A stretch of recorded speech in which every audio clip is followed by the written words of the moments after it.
Any catastrophes, we're live. Now I just have to, well, I'm going to be just slinging it after you guys finish the boss fight, because your DM did fuck all for prep over the last week and a half.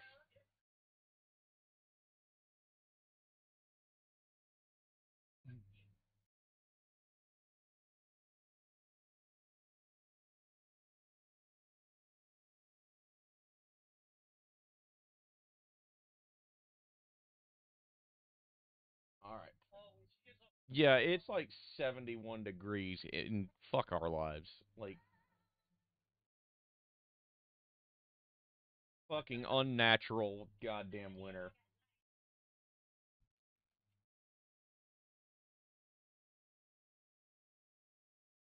Okay, that's what just happened. Okay, I swear to fuck.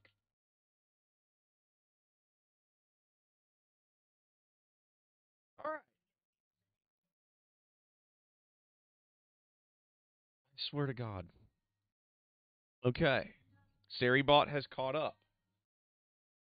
It appears we're live.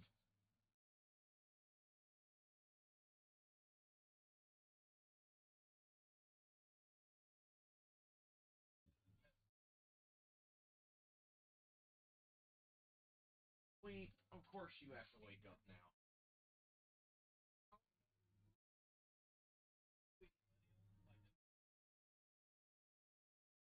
Jesus.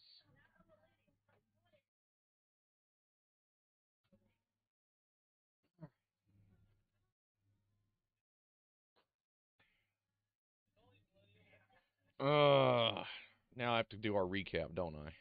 Fuck. Yeah, I'm sorry, guys, if I seem scatterbrained today. Apparently, it is just straight out post-holiday blah. We get a shot of rum in me. That'll help, right?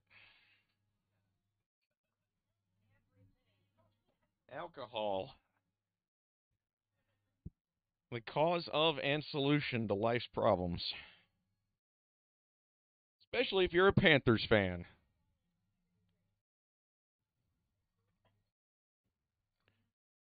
Alright. Got my new, one of my Christmas gifts on today.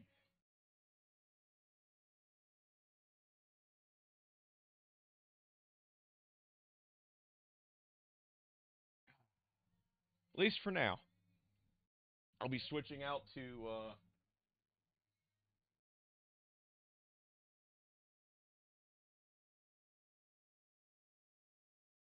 Alright. When we last left our brave heroes. Hey, Foxy, how's it going? I hope your day's been going well. All right.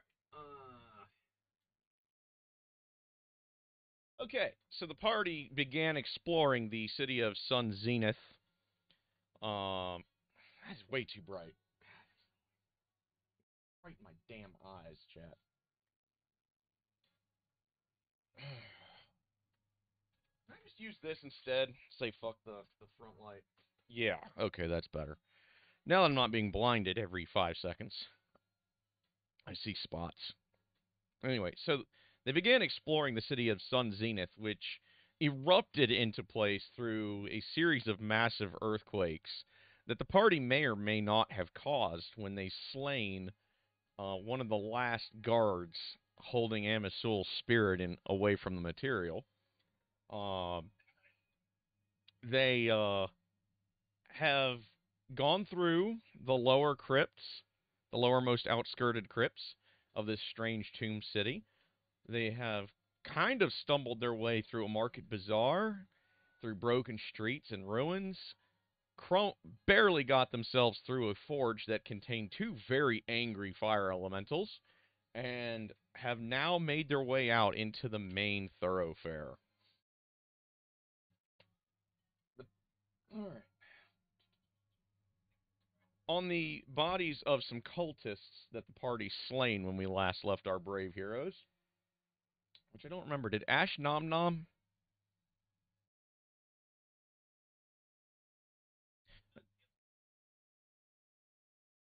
Okay, I can't remember. It's been a hot minute.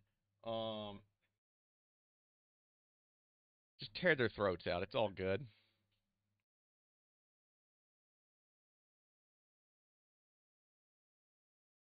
Uh, they interrogated one of the cultist survivors. That's what happened. And they were told to bring all of the survivors from the earthquake to the center square to be sacrificed. Um, they say that there's about 17 uh, city folk that may have survived the earthquakes that they know of that were being delivered. And as the party receives this information, roll me some perception checks, guys.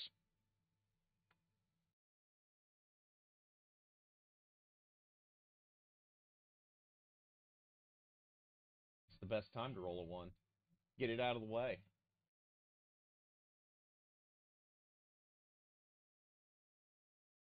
Ash does not see a damn thing. She must be too busy licking her choppers right now.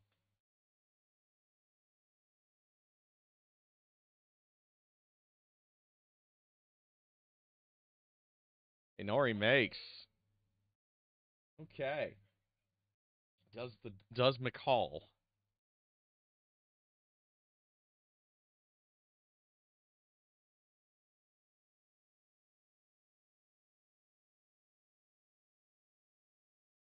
He was working the last time we played. I don't know what's going on. You didn't change anything on your sheet, did you? Okay. And it should hit the number beside perception.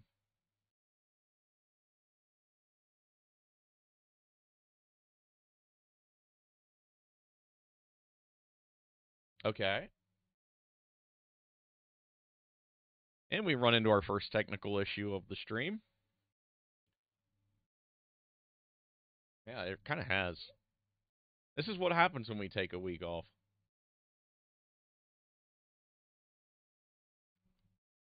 The dice gods are not pleased.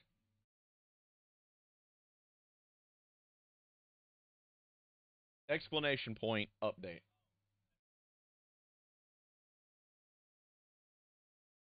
Sorry, chat. We're struggling here. Not nearly as badly as some people are going to be today.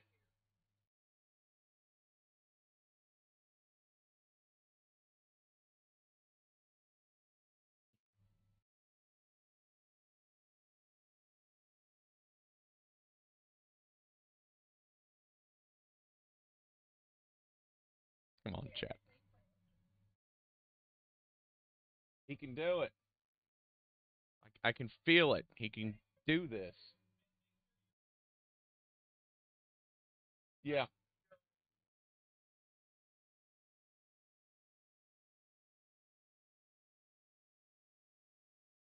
Okay, so we did get the character updated.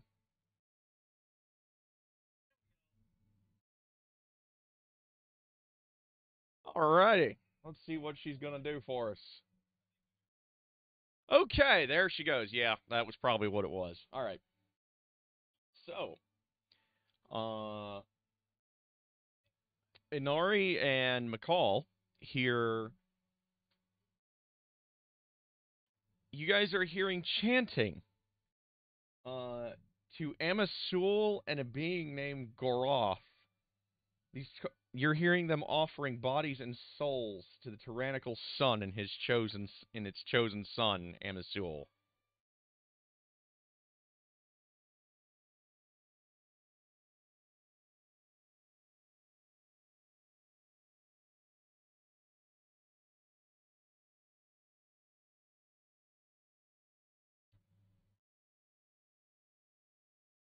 Gotta dial some volumes up.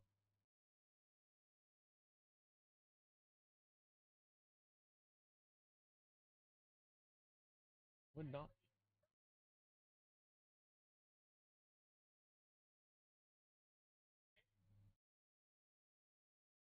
There we go. Okay, so the marching order, I guess, is going to be what the dwarf. Uh, Or gotta assert yourself. Your name is McCall.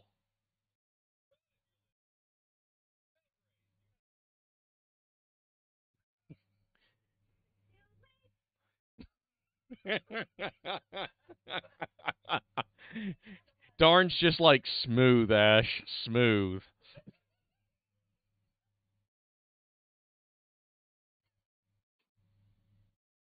Ah. Woo.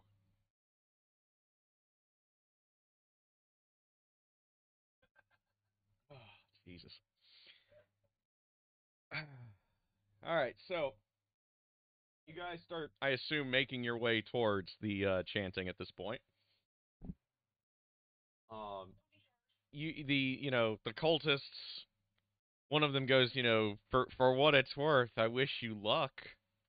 You're going to need it. As kind of a parting shot, and you guys are approaching what is known as the Altar of Commons, which is in the center of the lower city. A hub of 7 major thoroughfares,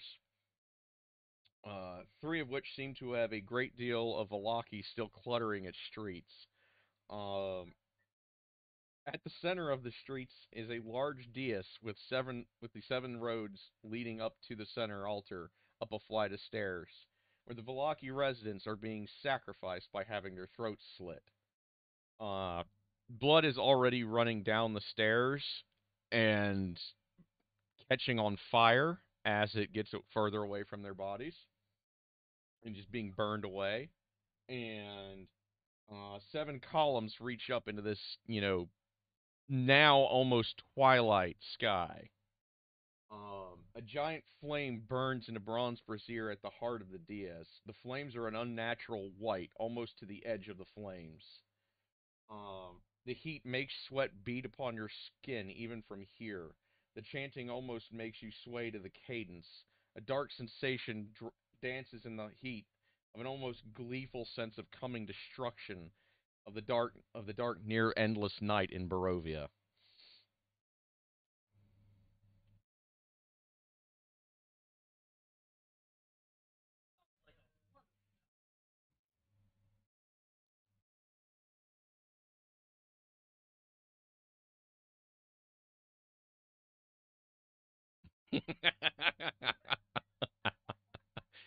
Merry fucking Christmas.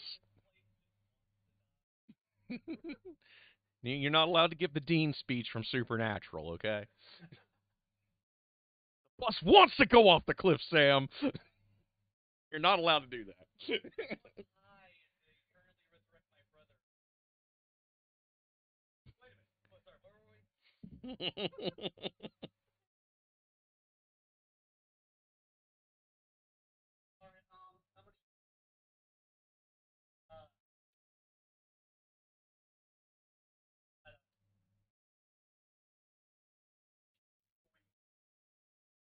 Sure, give me 1 second. I gotta look at something.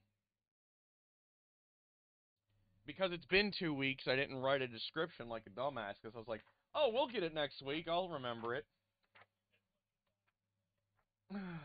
Yeah, well, fuck you.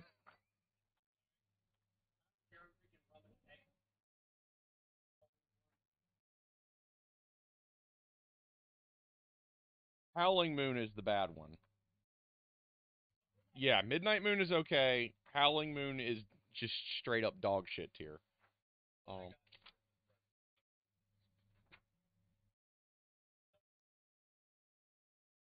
what? Where did I find this thing?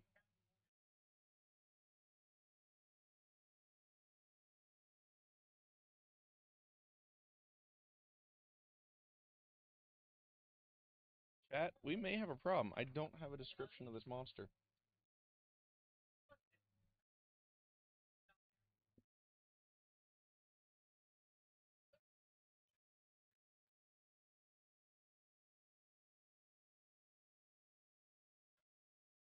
Hey.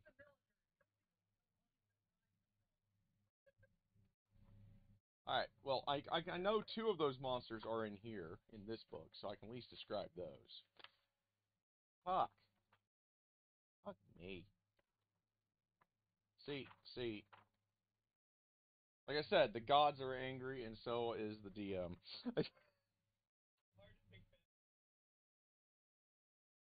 It really is. Yeah, it was. Okay, I found one.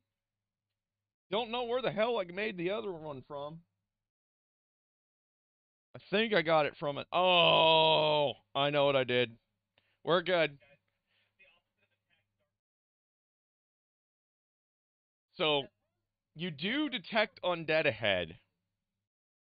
You do detect undead ahead. So as you guys approach, and you start making your way towards the stairs, um, you see, like, several you see three cultists who just slit three more throats. There's about 17 of these villagers, their townsfolk left alive. There were like 24. Um,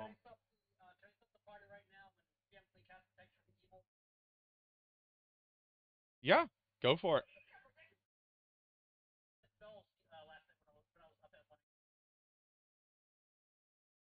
Um, so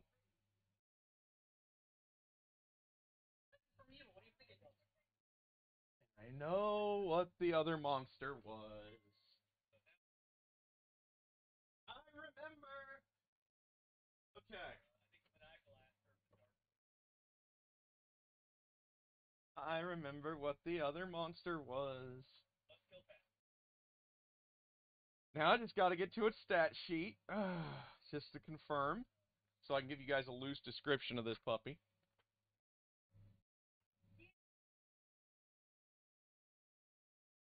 Oh yes, oh yes, you should be. Okay. So as you guys make your way up, McCall, he throws out his detect undead. He invokes a prayer to Kellamvor to locate thine enemies, and he certainly does get a ping on his divine radar.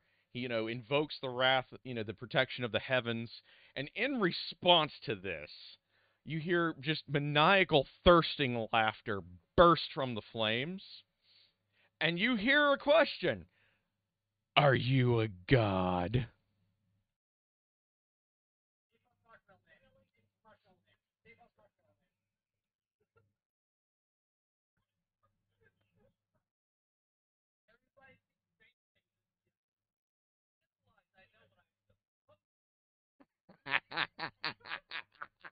I'm really curious to see how y'all respond to this.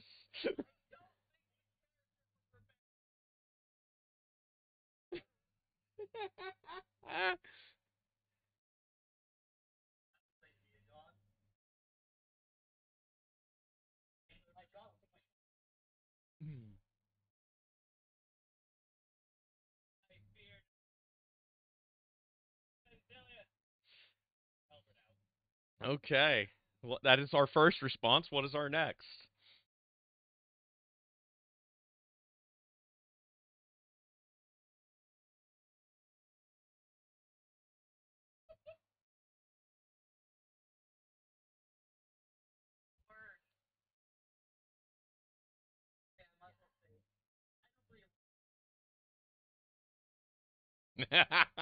Okay, so we got McCall's response. What is Anori's?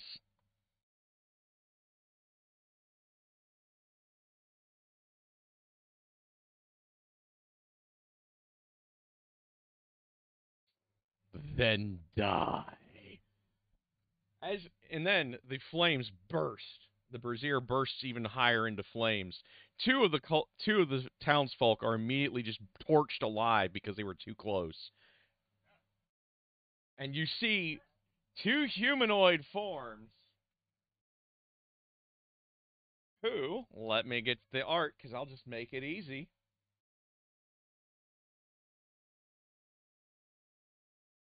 Let me see if I can get a picky.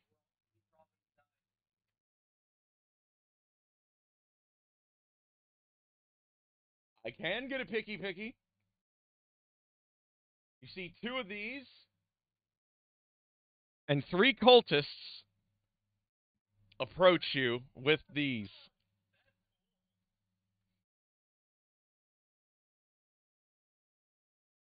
Uh, let's. So then you hear something flying through the air as a fissure of fire opens up in the skies above you, and from it comes a vaguely bird-like creature that radiates a terrifying, unholy power.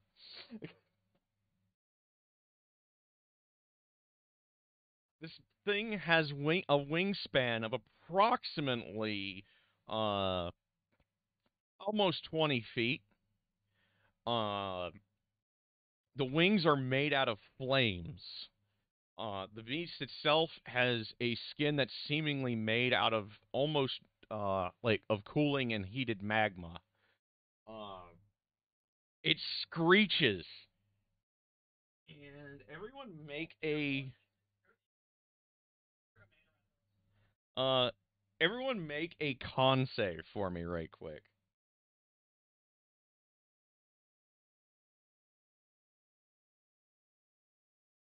Ash makes.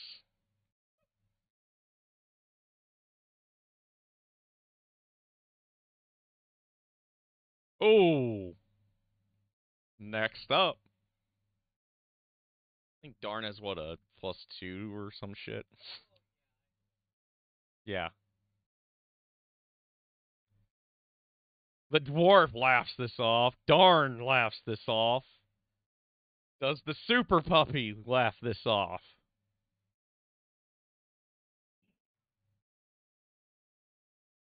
So you, so Anori and Mako, you like your ears almost pop, like your eardrums pop, and they almost bleed as you're stunned from the sheer violence of the noise coming from this thing. Uh,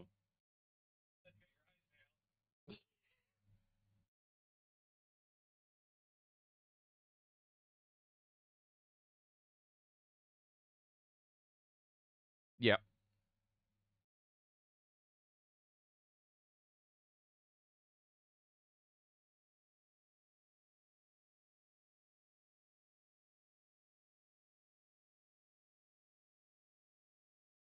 You have to turn off auto type or whatever the fuck it's called.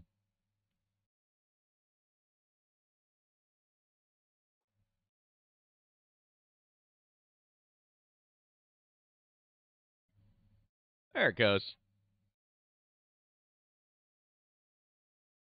Okay.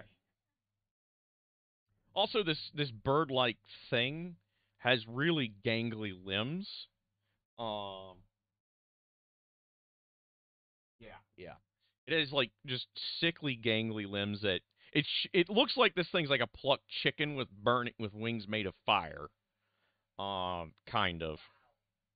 Yeah, like if you took the worst traits of a chicken and an ostrich and then gave them giant eagle wings, that's kind of what this thing looks like as far as shape. Like the world's ugliest vulture. Okay.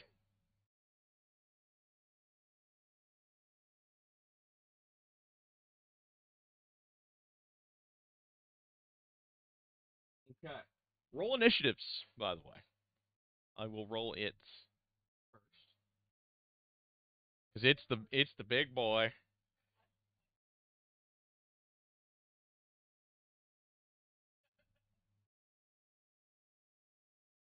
Wow. That thing did terribly on its.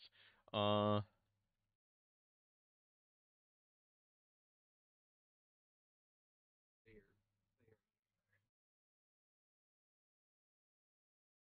and the two vaguely humanoid like things that seem to be made out of fire. Their initiative. Oh my god.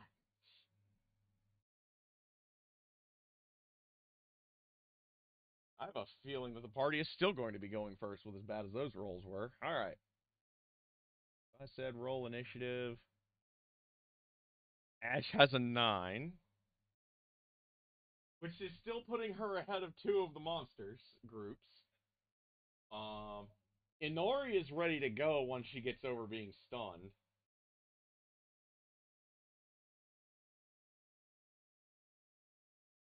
McCall has a 16. He's ready to rock after the cultists are. And Mako is, when he gets over being stunned, he's hungry for death too. And Darn is just having a bad day. So we have Inari, we have the cultists, which there are only 3 of, by the way, for some. And as you look around, you see like piles of burnt flesh and bones scattered about this thing. So maybe the sacrificing wasn't exactly discriminate.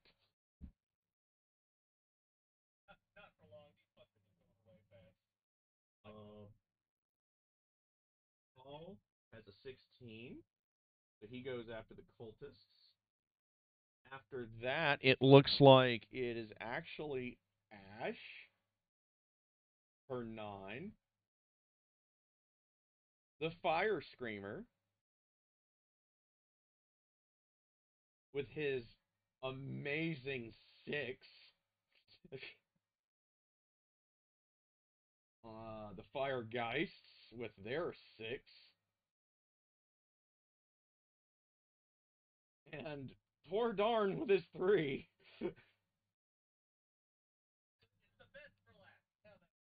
The Chosen One is just waiting to see what everyone does. That's really what's going on here, chat. That's how this is shaken out. Okay. So the cultists. Yes.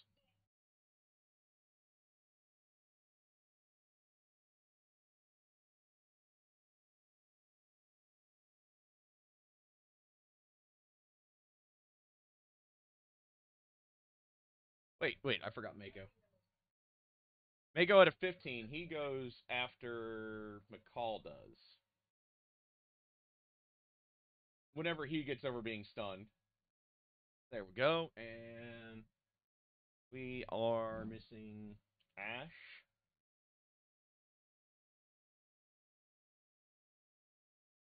Okay.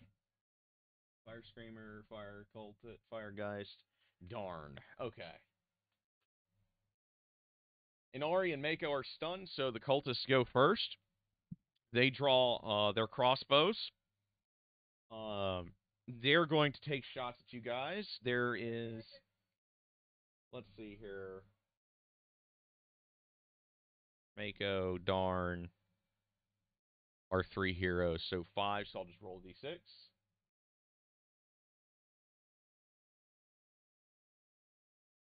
Here are in Jesus, y'all.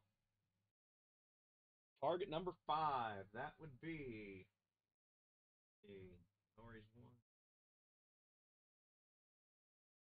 the Chosen One is being shot.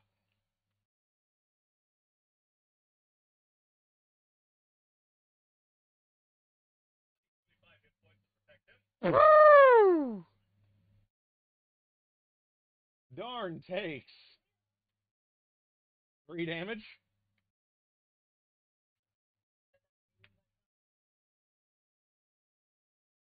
Darn takes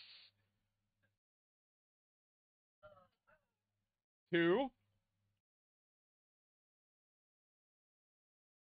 Darn takes 6. Yeah, one of them probably actually, sticks into his armor, like in a crease in his armor somewhere. Like he like barely kind of jukes the first 2, and then that third one just thunk. Um, yeah, that one hurt a little bit. So the cultists have gone. It is now McCall's turn.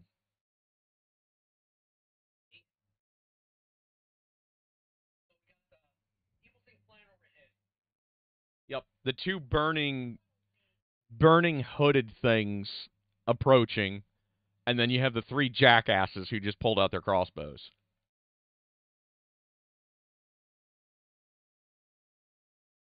Do you want to try to identify any of the supernatural creatures? that'll be your bonus action. Is your knowledge, arcana, or religion check.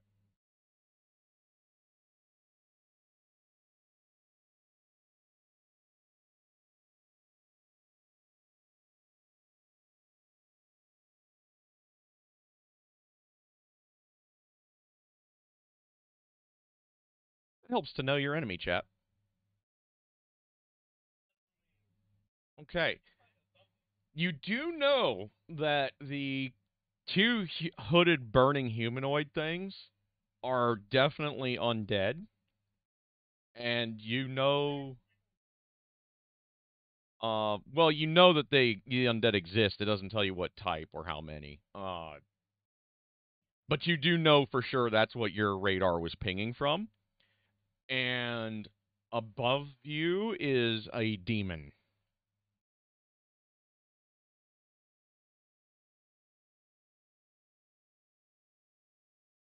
There's a very avian heavy theme in this campaign now. All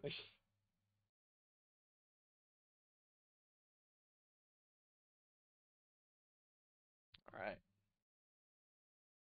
Pour some more rum.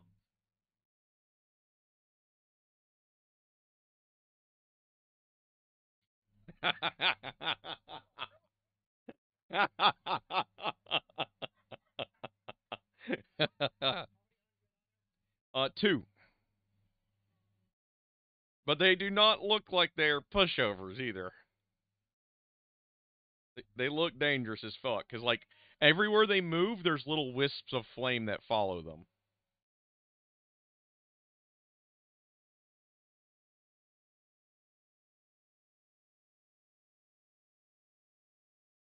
And y'all's favorite element is probably going to be useless against them. Because this party's kill it with fire, and now you're fighting two things made of it.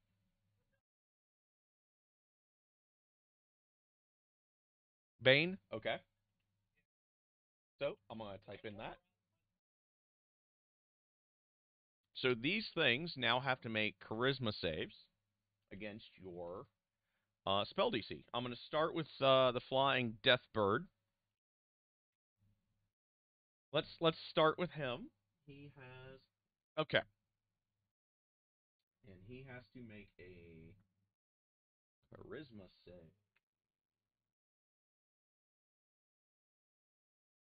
Okay, that still fails, I believe, because yours is what, a DC 15 or 16?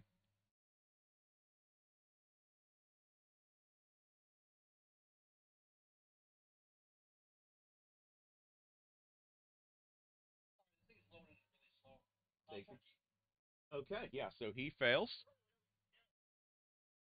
Your fiery geists, do they make? Wow, Mav type.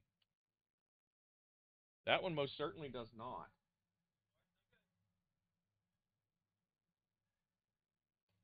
And for the last,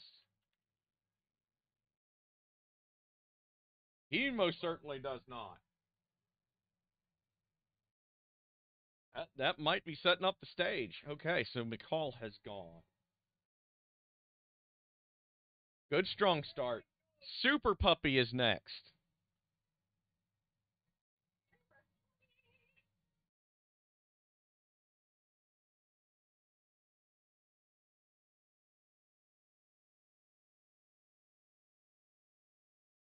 Alrighty.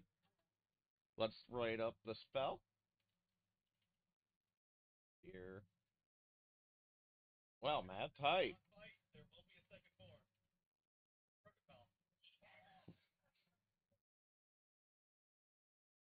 Spiritual weapon. Okay, so he is going to use that. Okay, so who is he going to attack with it?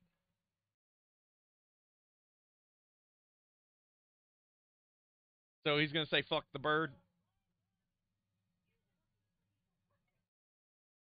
All right, try to get you some of that bird. Demon vulture thing.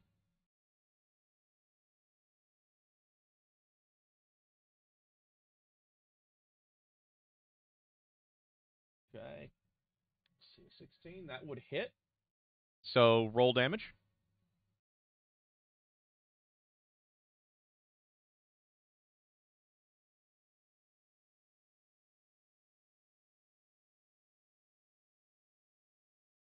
$1d8 force damage. Let's see what she can do.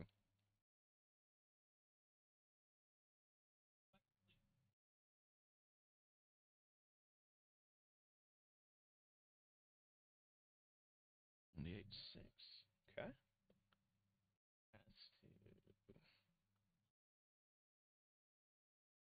Yeah, it's your wisdom modifier, or whatever his spellcasting stat is.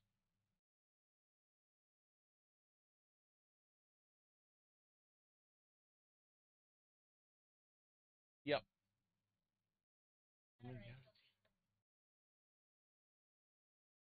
And I'm going to go to my games, so I can bring up the monster.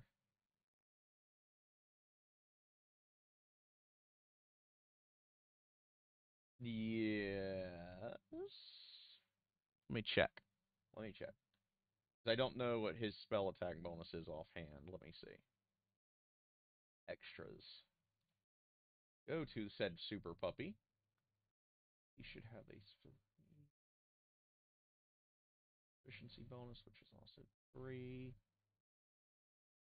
That will actually hit. Roll damage.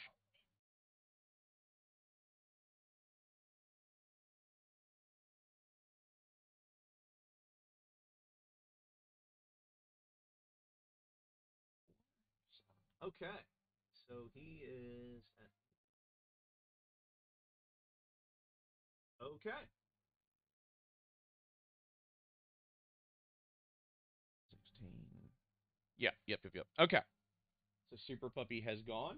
It is now Ash's turn.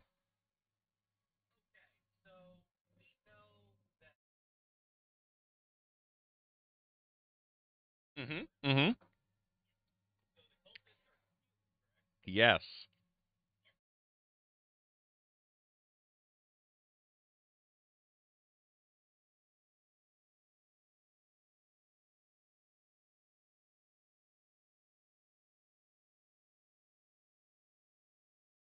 They are about 50 feet away from Ash. Not on without a double move or a teleport of some sort. Mm-hmm. They're a little bit ahead of the cultists. Like they're clearly acting as the anchor point.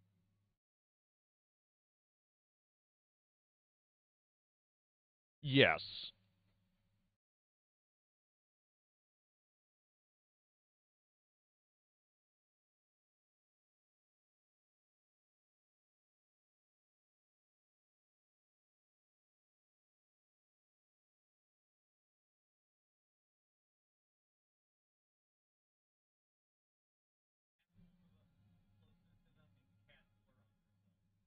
Okay.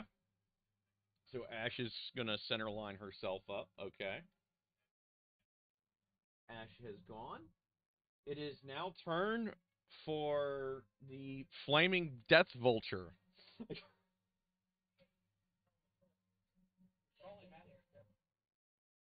He is going to swoop down.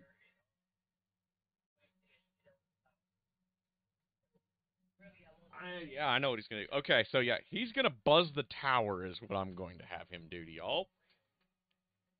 So he's flying about 10 feet above y'all.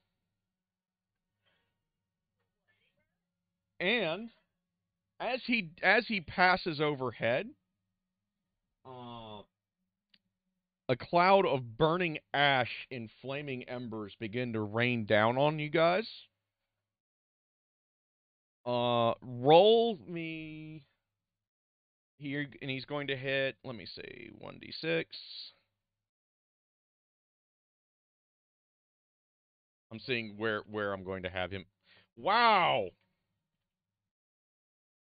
Okay.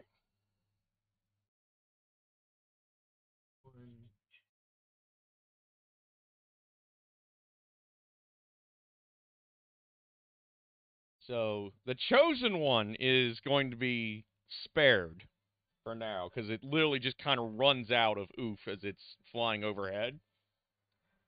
The rest of you, make me con saves.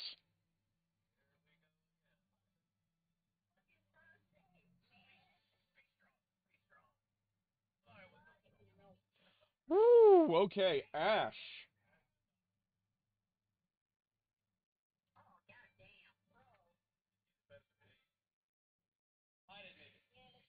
Ash, Anori, McCall, Super Puppy.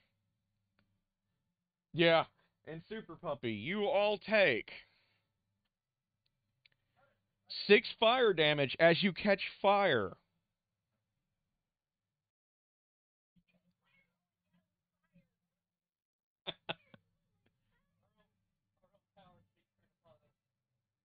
Okay, let me make a note.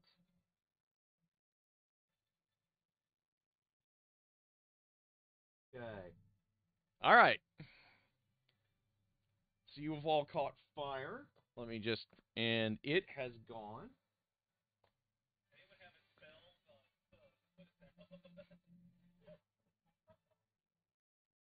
The the fire geists.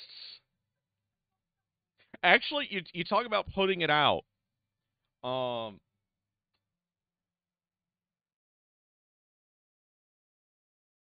roll roll knowledge religion checks. Ash, Darn, and McCall.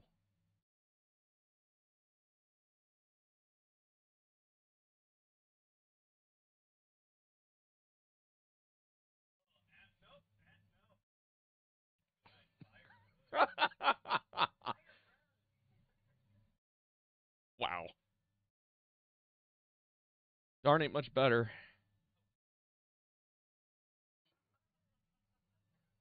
Okay. Well, that option's off the table for now, unless one of y'all think of it in game. I will say this: the flames that are on you guys are black and are they feel just utterly profane. Yes. Um.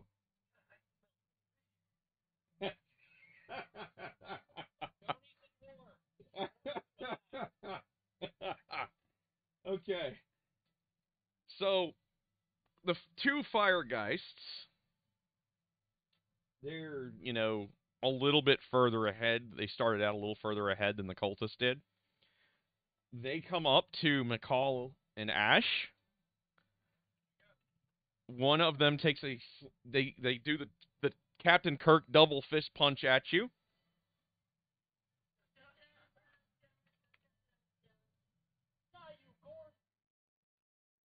The first one will do for Ash.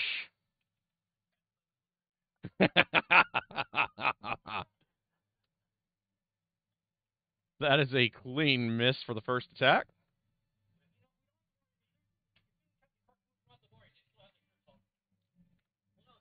I never said they were wearing full clothes, just cloaks.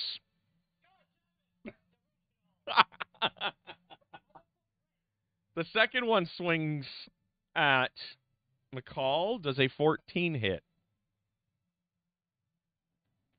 What is his AC? So he has a 16? 18. Okay, so that misses.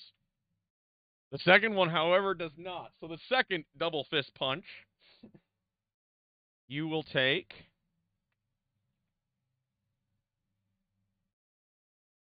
9 and make me a dexterity save.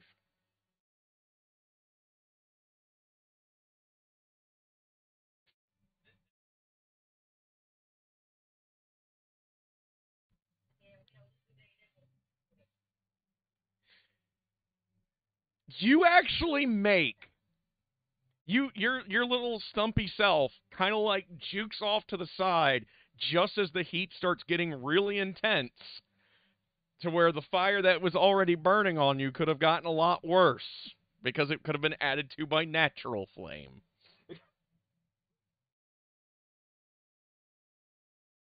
The chosen one. It is now Darn's turn.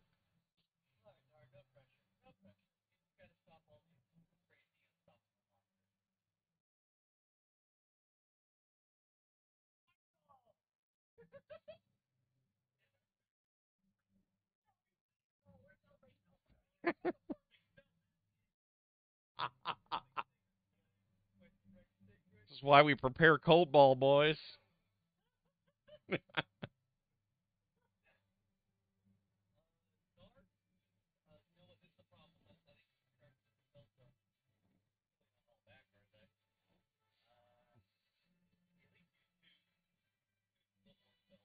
I think he used 2 level 1s because he didn't entangle, and then he healed somebody.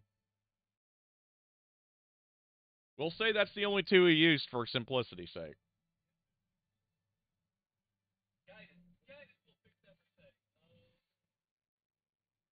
Doesn't he have Bless or some shit? Okay.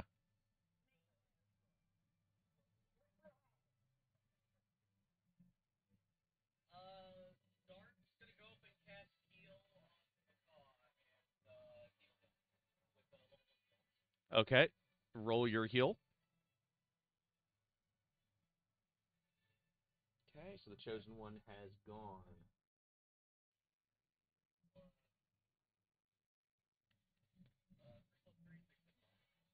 Okay. You get 6 hit points back. You feel a little bit better. Next up, so the screech from the bird has wore off. Or is it? Hang on. Oh, no. Anori's actually still stunned. My bad. She's stunned for 1 more round. The cultists reload. They're going to take a shot at the crazy, strange-looking, pale half-orc with the bat ears.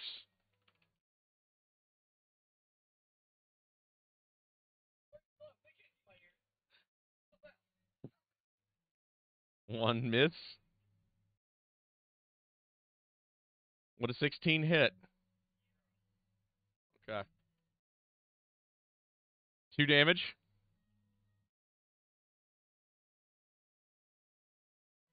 My bad. Fucking. Miss. The cultists have now completed their turn. Next up is the dwarf. You hang on because you're still on fire. You take another 3 damage. McCall.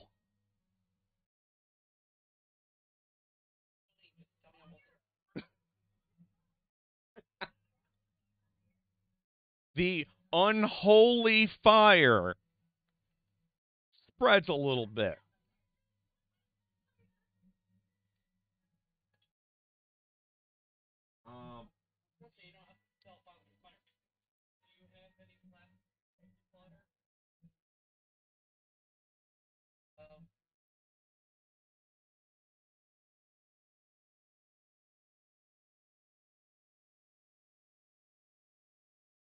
Okay. So, what do you do?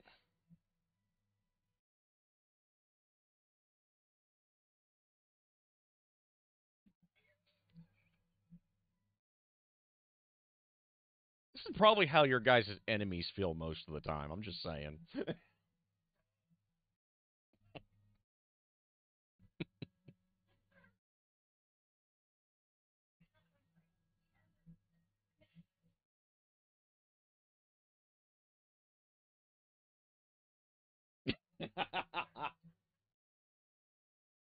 All right.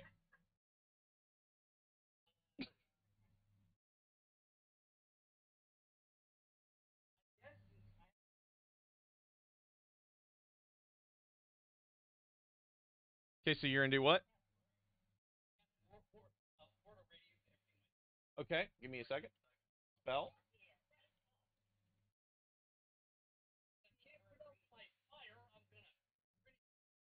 Each creature of your choice that you can see must make a con save or suffer 1d6 radiant. Very well. So, I still have to type it out into chat and reread the effects. One, your DM has the IQ of bread mold, and two,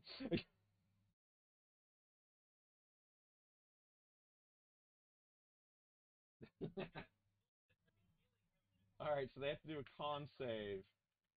Let's start with the fiery vulture of doom. He doesn't even give a shit that that happened. I know.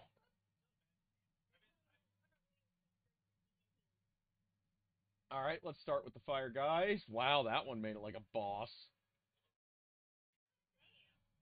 That one fails, so he will take 1d8 radiant, 2d 2d6 radiant damage for him. Let me roll that out right quick.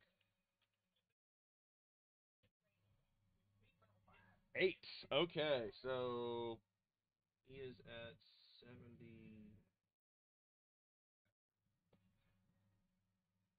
Oh yeah, hang on a minute. Would that have mattered?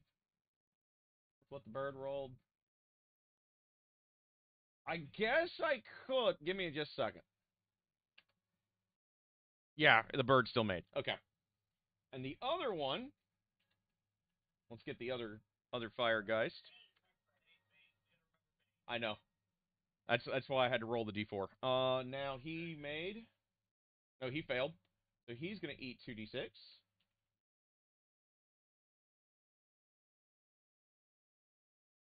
Eat that damage. Eat it. Eat it.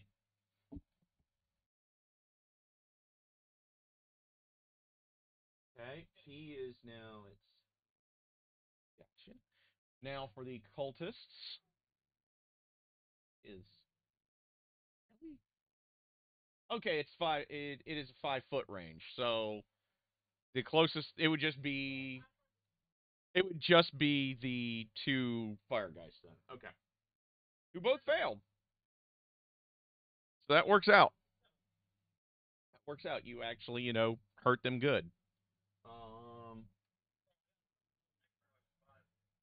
Next is so McCall has gone. Super Puppy also failed, correct? Oh, by the way, make a con save as you're trying to put the fire out. Make McCall, because it's on the end of each of your turns that you guys get to make another save at this.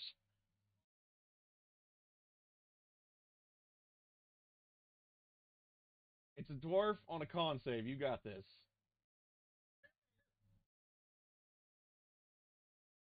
Yeah, this time you feel you literally like you quash the flame down at its source, and you just kind of squelch out that unholy blight. So the dwarf is no longer on fire. Pretty much, like you like inflict the will of your god or some shit as you're like stamping it out. Uh, um.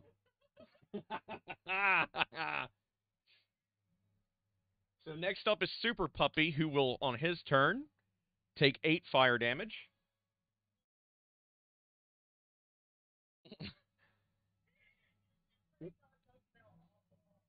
What does Super Puppy do?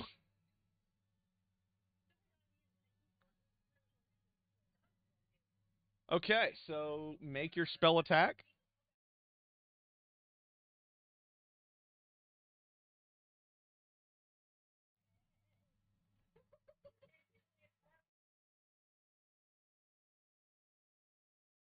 14 with his bonus. That will hit. Roll damage.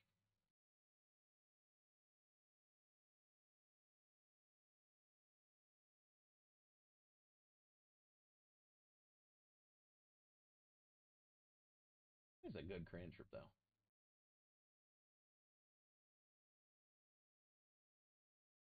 28 plus.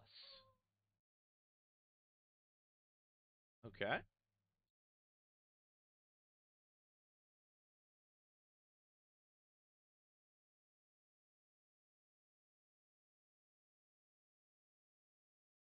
That will hit. Roll damage.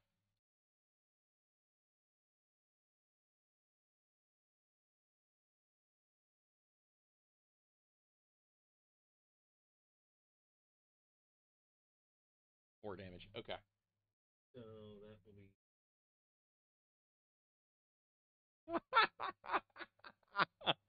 Okay, Super Puppy has completed his turn.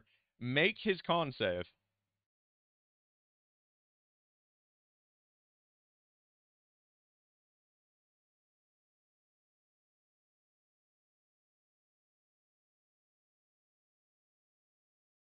No.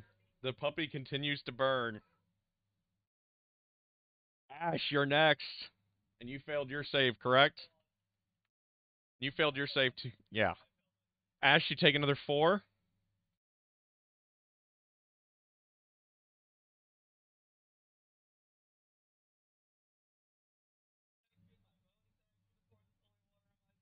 We're going to call that your bonus action. The fire immediately dies. You have enough for one more pour out of that vial. The dog is still burning.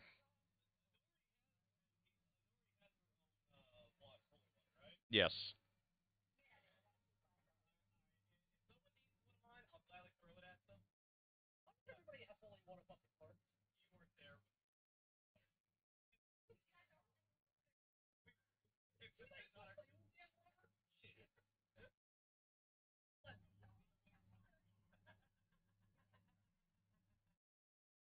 Boys, I don't think this rum's going to survive tonight.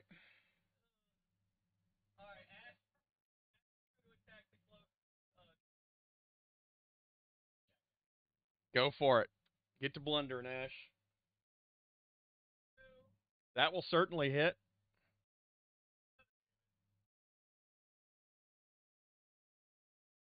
That will certainly hit.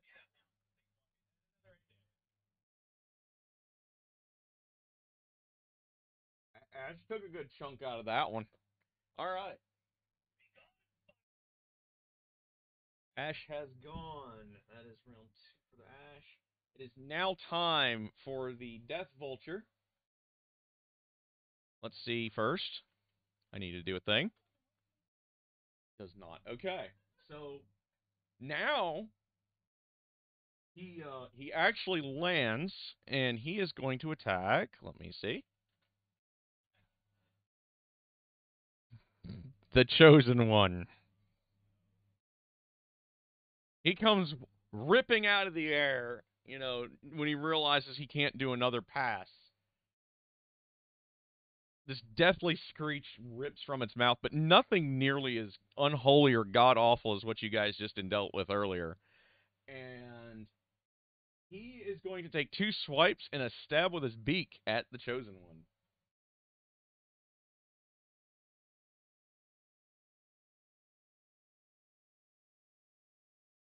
Oh, no, wait. He just, yeah. So, yeah. Here we go.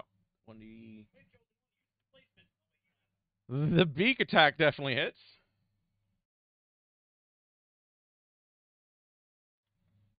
10. And the swipe with the talons.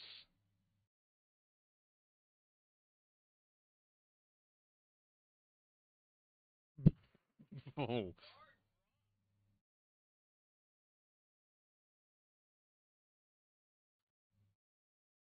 17. So as Darn is slashed right across where his heart should be, the claws begin to plunge into the half-plated armor and freeze.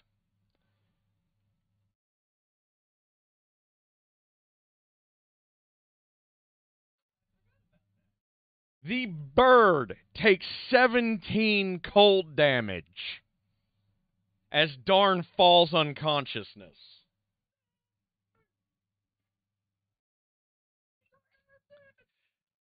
Darn is automatically stabilized but not conscious as the ice flows over his skin.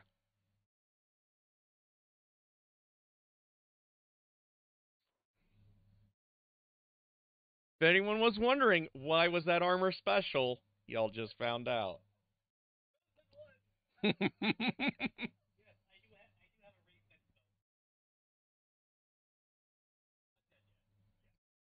The Fire Geists.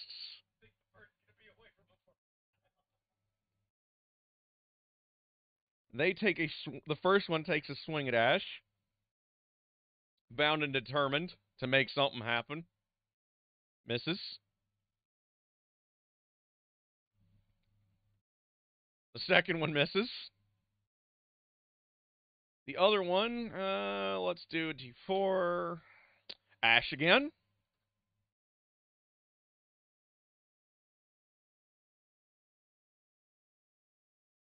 I actually just pure RNG'd it.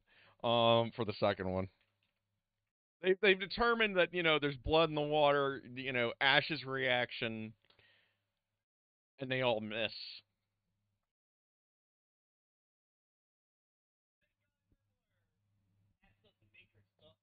Yeah, Ash is like literally like kind of juking and weaving a little bit, and there's these after images of her like she's like moving in a frame rate or at a speed too fast for the camera's frame rate to keep up with kind of look is what Blur looks like. Um yeah, a lot like that. Um Darn is unconscious, so we don't have to worry about him. And Nari, this is the first round you've gotten to act. You are no longer stunned.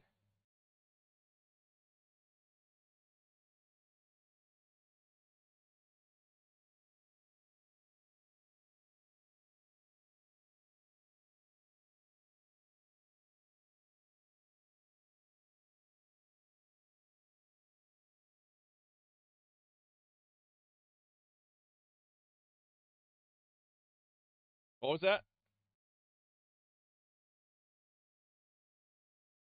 Hail of Thorns? Does she use her oath bow by chance?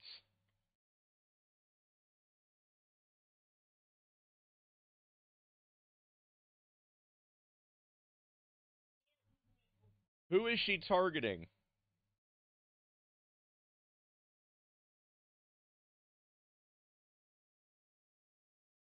Okay, so every creature within 5, so it would actually attack the 2 fire geists as well. So make your attack roll.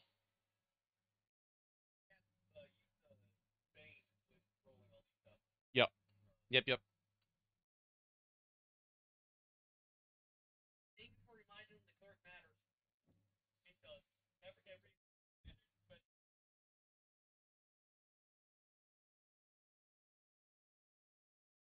That will certainly hit. Spells do not, but I'm assuming she's also using her special ammunition.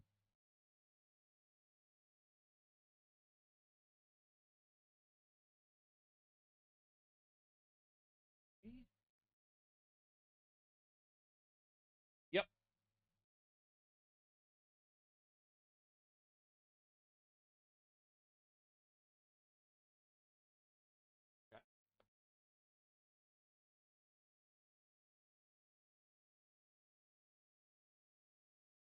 Okay, so now they have to make their deck saves. All right, so let's start with Big Bird.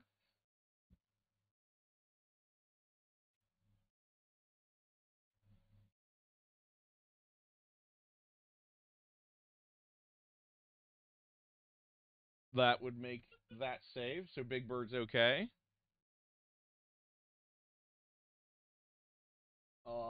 Does the first fire guys make it? Because it is a what? Deck save? Yeah. Alright. Fire Geist number 1, he fails. Bane is not going to be a factor on that one. And the second one, does Bane an 18, so it would make that. Um, it was perilously close to failing that, actually, because I think Anori's is, what, 16, 17? Yeah, so that wasn't as far off as it could have been. So it's going to First one takes a, what, 1d10?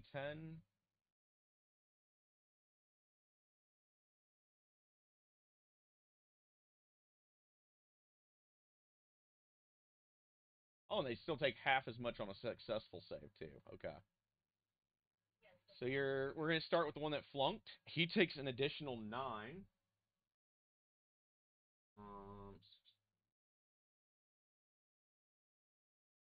The second one will do his, because he halves. So he takes his first 4 damage of this fight as the splinters hit him. And Big Bird takes an extra 1.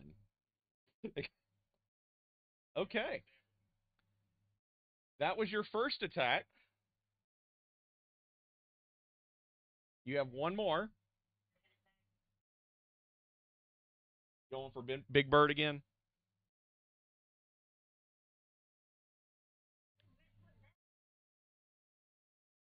Okay.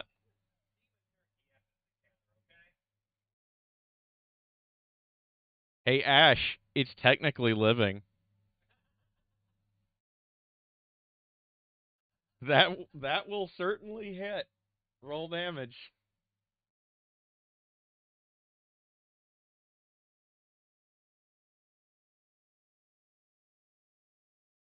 So another 5 plus the d6.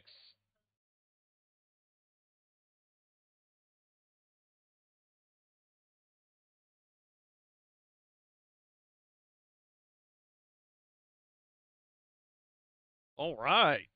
Good shots at the bird. See, all this is why Anori is scary. This is why burst damage is terrifying from non-casters, especially. She didn't even use her oath, guys. If she had, she might have been able to kill him. Um, look, I'm just saying, technically, if she used it on the bird, and it did have a second form, it would still count. She would still have her oath. Just, just the gods giving you guys a hint there for future reference.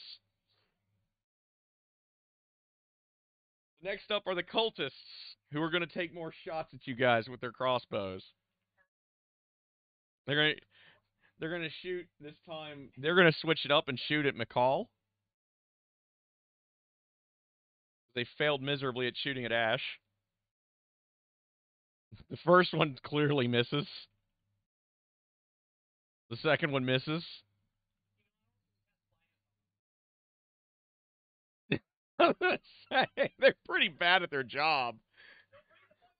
You, you you took 2 damage. Speaking of McCall, it is now your turn. He took 2 extra damage because the third one finally hit.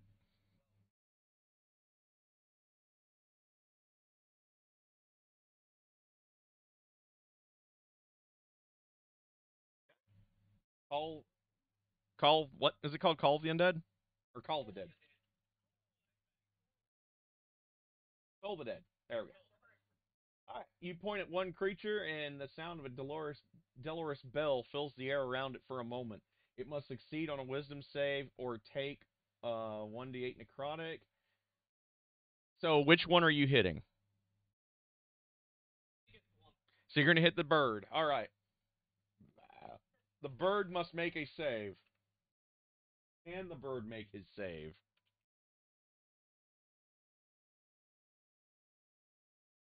The bird fails. I think you have a better than a 14. Or you should. Yeah. Yeah, it's a save.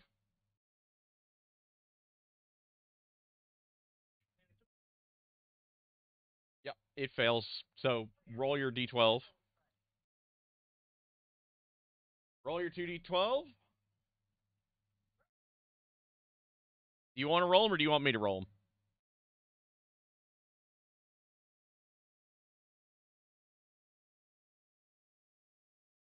There, yeah. It's typing in now. 7. Okay. Just for curiosity, that would have been mine.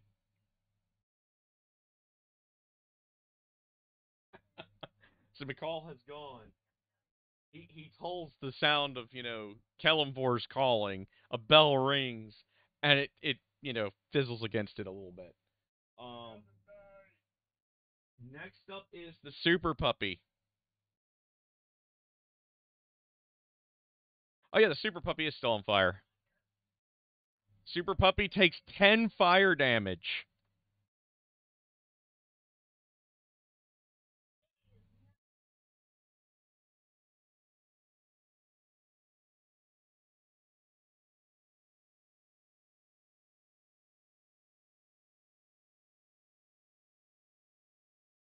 All right, make your attacks.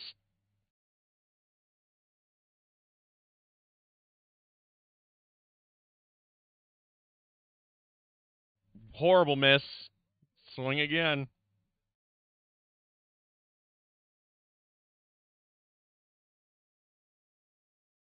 Swing away, Mako. Swing away. That would hit a 14 plus 2 plus 3. No, he hits. Roll damage. Barely hits. I'd do math. Math's hard. He does some good damage, though. Clips it for another, like, 6. Nice.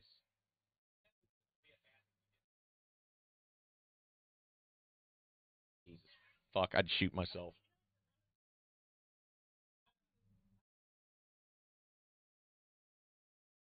All right, Ash. It's up to you now. He's gonna go after that Geist again. Whiff. Takes a wide swing. The second one hits. It was all set up for 10. And you're gonna thwack. And the thwack will definitely hit. Roll damage. 2d4 then. Put in your 2d4.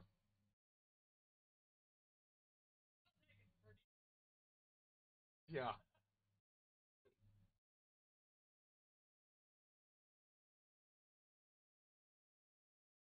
All right. Ash has completed her round. It is now up to Big Bird. Let us see what he can do. 1d6. Yeah. No. So the runes on its body briefly flash and then fitter out again. Uh, Darn being dead, and it like it kind of like looks at the big crystal of ice, kind of gives up on it, makes its way over to Inari. She had the unmitigated gall to shoot him. um,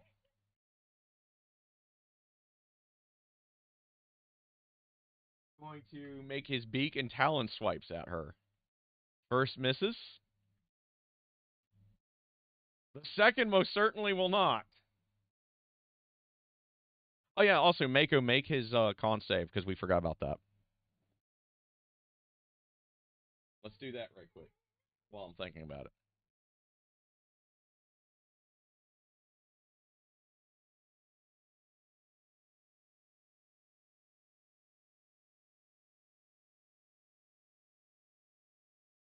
All right, so like Mako does like this unnaturally loud bark, and the just sheer force of the bark blows the flames out.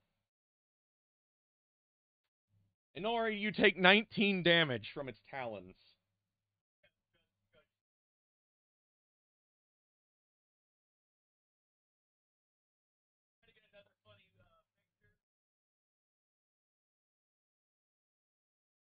The Fire Geists are going to take swings at Ash,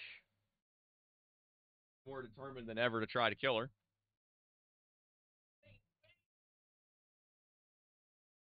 They actually kind of set up in flanking position.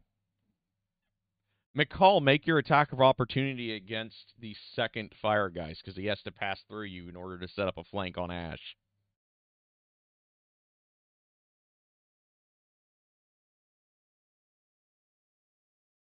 Yep.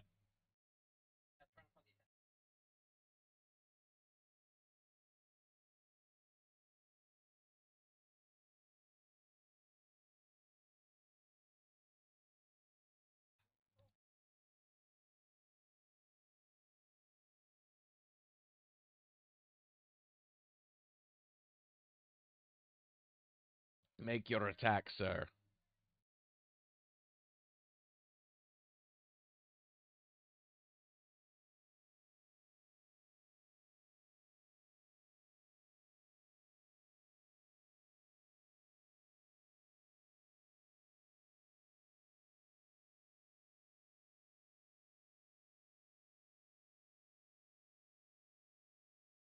That hits.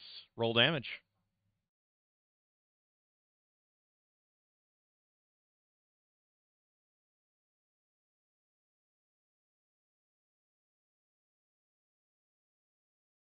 Takes 7. Very nice. All right, so the first one swings at Ash.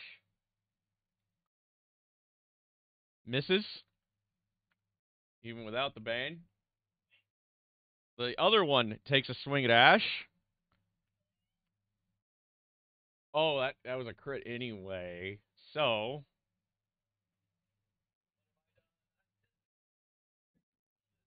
um, roll its.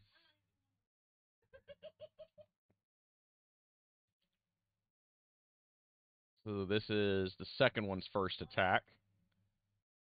As you take 10, make me a dexterity save.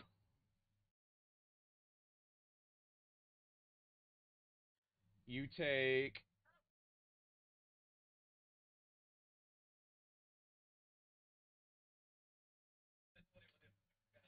6 fire damage as you're now on fire. The first one swings at you with his second swing. Misses. And the second one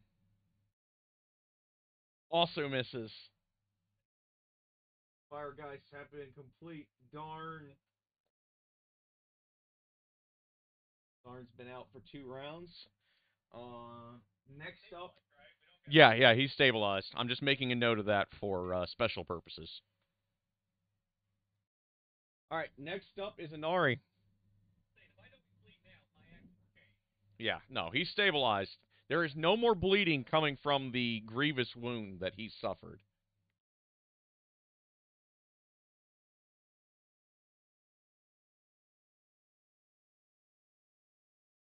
Yeah, let's go ahead and start that.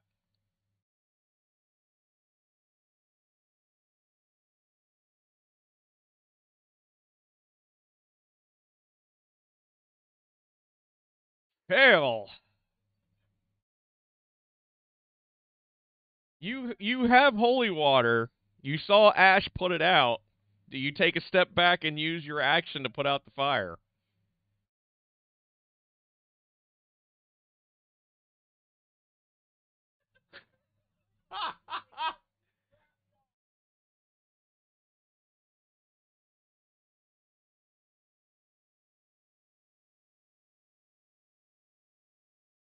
Okay, if you're gonna attack in melee with a bow, with a ranged weapon, you have to roll with disadvantage. So do you go with your swords or claws instead?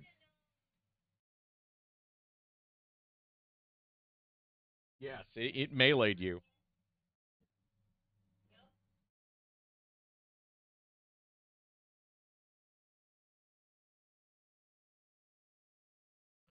All right, make your roll.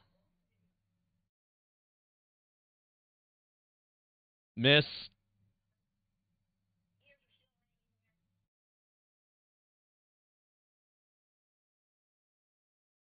Get your next attack out there. Miss. Next roll.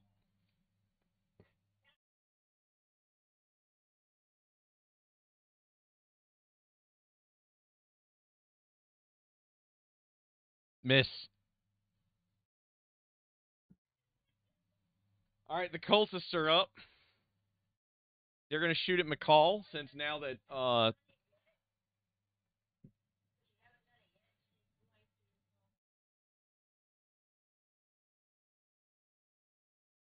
that would probably be smart, yes.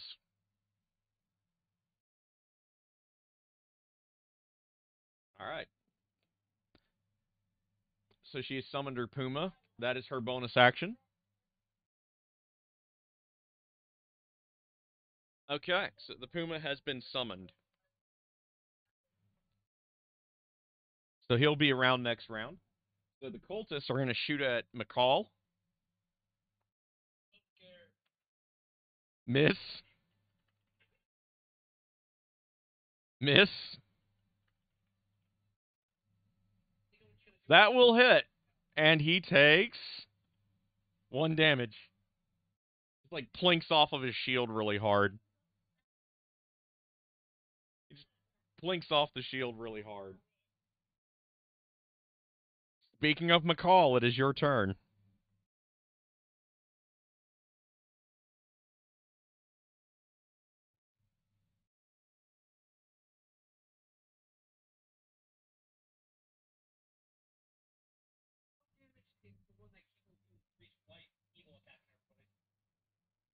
The beacon evil attacks, there is pieces of magma flame and some weird green shit all over the place near it.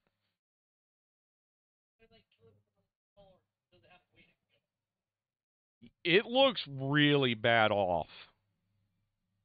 You could possibly drop it. You can tell, like, you can see parts of its innards.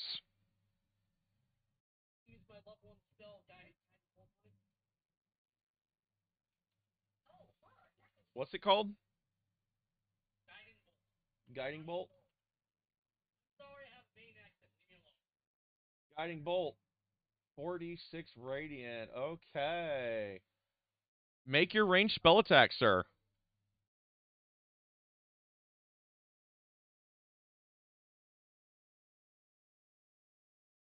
Okay.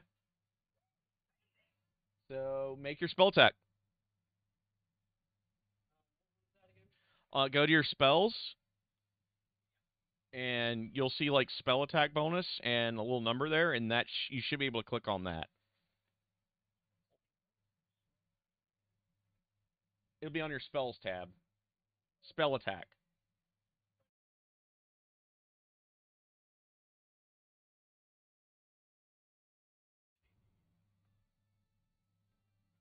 That will hit. Roll. Do you want to roll damage, or do you want me?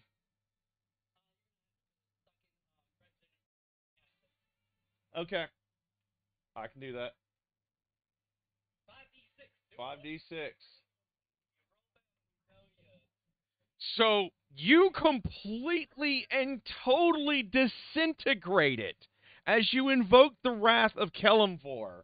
This brilliant bolt of holy light just extends from your hands, and a full-on Kamehameha and just engulfs it and blasts it into atoms.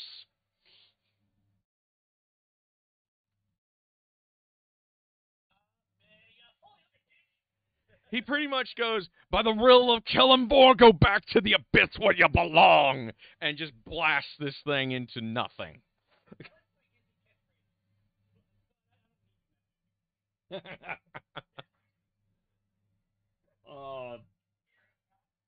the call has gone. It is now time for the super puppy, who is still on fire, correct? No, wait, he put the fire out. Mako put his own fire out.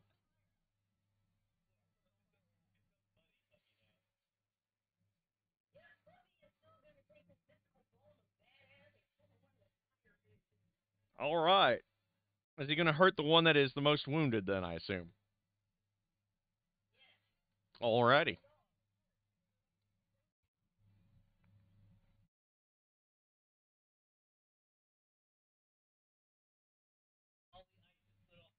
That will hit. Roll damage.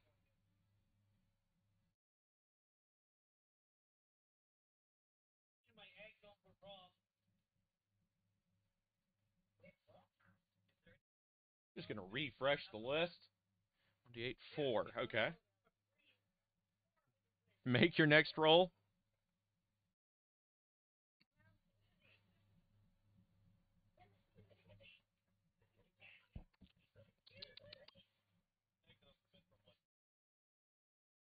That hits. Roll damage.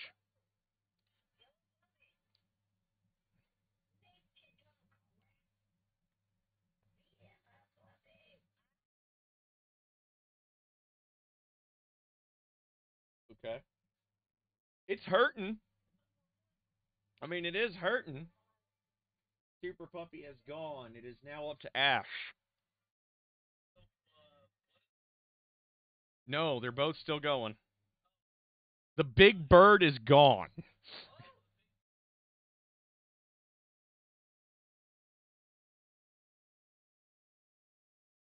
All right, Ash. Chop. Come on, Butcher Pete. That will hit. 5.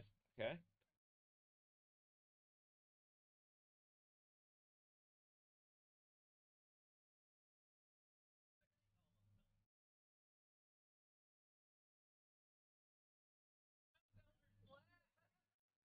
The funny thing is they both would have hit anyway, so so it takes. So you're gonna do your thwack. That will hit. He's he's really, really hurting now. I almost dropped what I was holding. Okay, Ash has gone. Next up, then. Well, actually, that one's dead, so it doesn't get to go. The Fire Geists.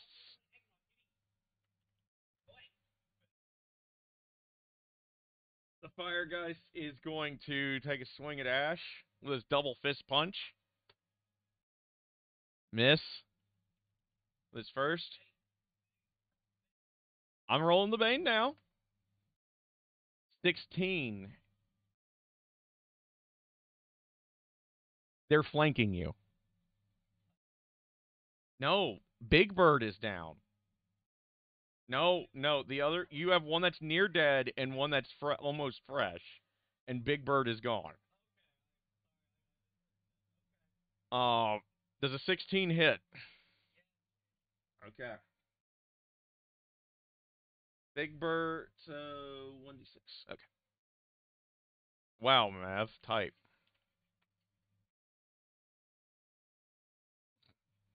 10 damage, and make me a dex save.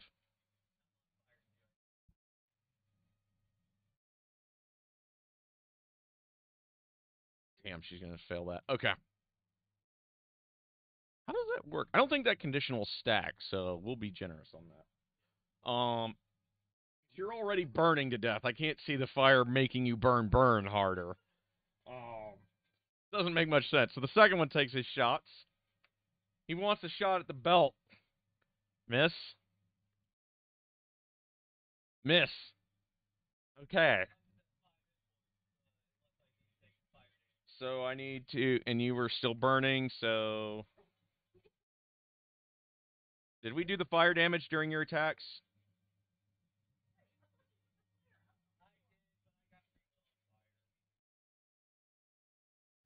Did you, no,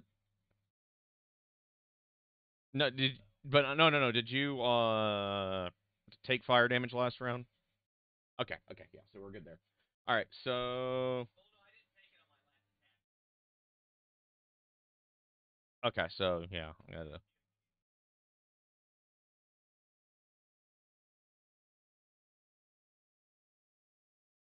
Okay, so we have to do one. We don't have to do that one then, because that's your next round. Okay. So they have gone. Darn's crystal twitches, but he's still out. Next up is Anori. Yep, we have two of the ghosts or fire geists and the four cultists left. The fourth has just been kind of like keeping the hostages in place almost.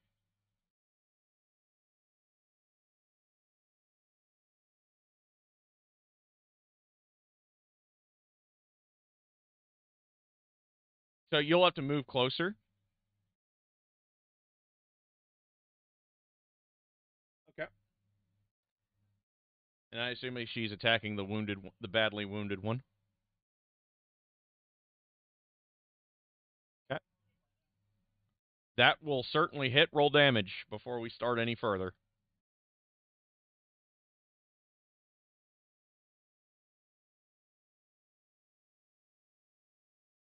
You kill it.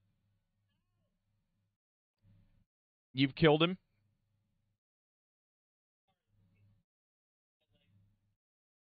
All right, so you can make your other 2 attacks on the second one now.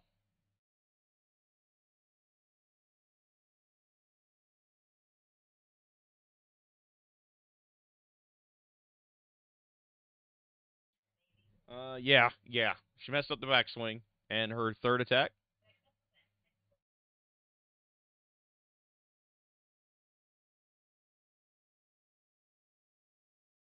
That actually hits. Roll your damage.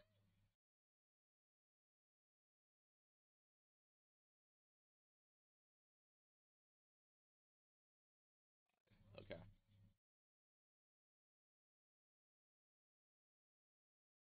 Okay. So Anori is gone. It is now up to the cultists.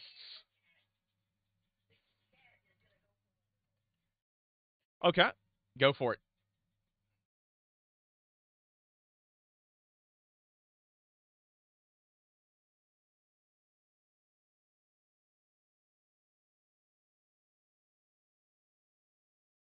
That will hit. Because I know you got more than a +2 with that.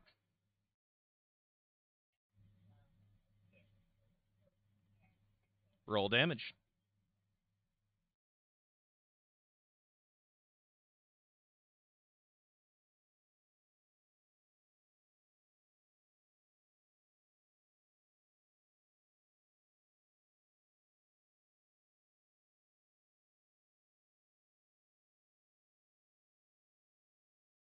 Okay, 5. Okay.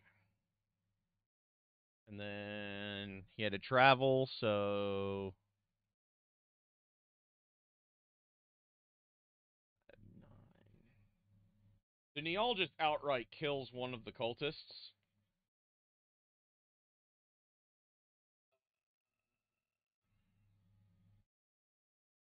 And now it's their turn to shoot at McCall again. Wow, Mav.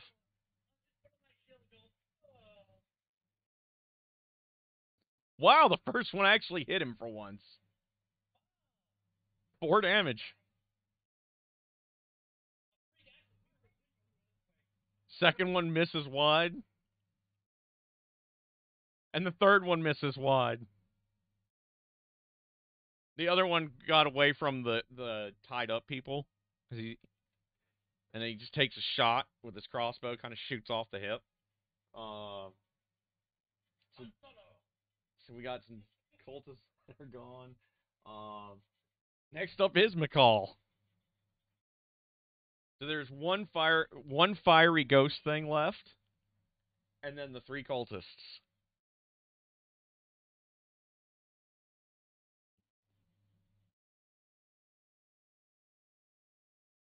What does he do?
That will certainly hit.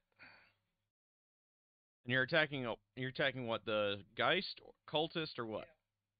So- okay, so we're gonna hit the healthy Geist. I don't blame you because they're pretty terrible. Hell,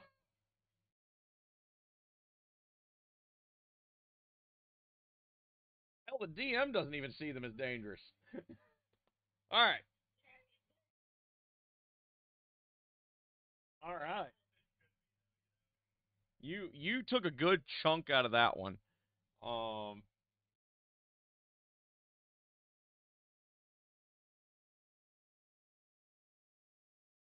okay.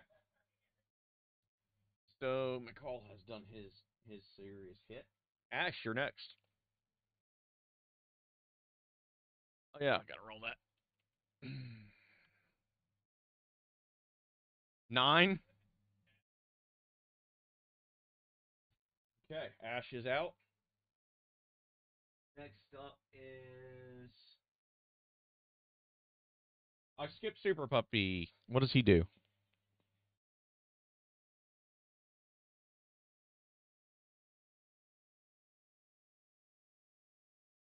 Okay, so technically this happens before. So Ash, you get healed. Let's see if this takes out your unconsciousness.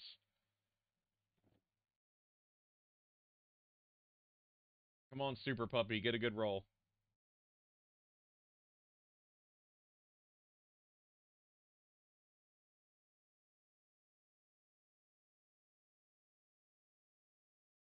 D8 plus your spell mod. Yep,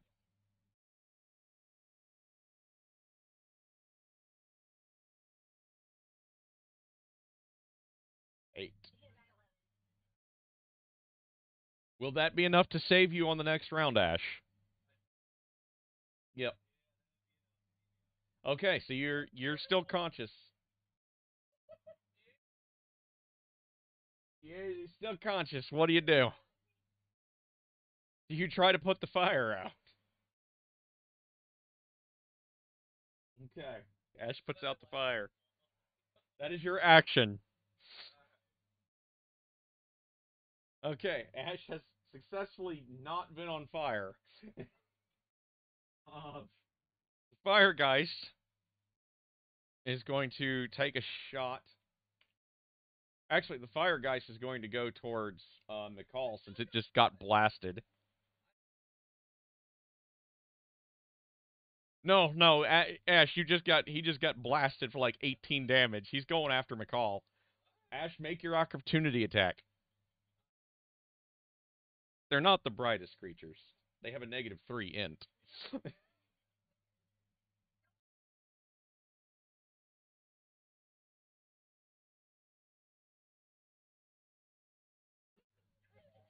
God damn. All right. Oh, that definitely does not hit, but it's going to go for McCall.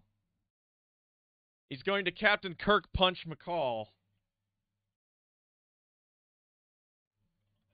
It has a -4 to its attacks. Negative modifier. It has like a 8, 6, a 4 int or a 5, one of the two. I just know the modifier is -3. It's as dumb as a sack of potatoes. Um, it's going to go ahead and take its second swing and miss. Firegeist is gone. The Chosen One's Ice Chrysalis cracks a little bit more, but he's still out. Next up is Anori.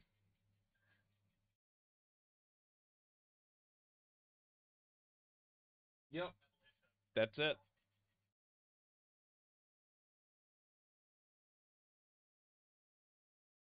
Yeah, make her attack.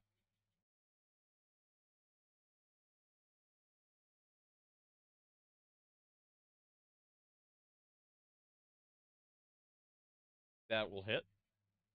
Roll damage.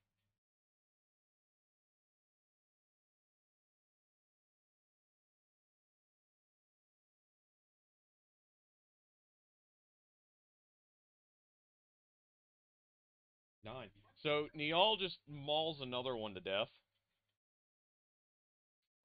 Okay. Okay. Get to stepping.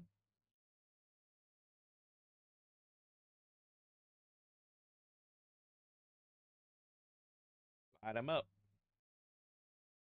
Miss? Embrace the claws. You know you want to.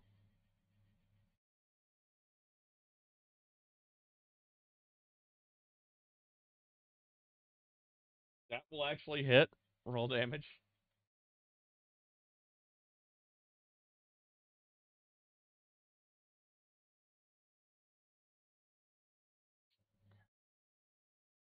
Alright. Now make your next attack.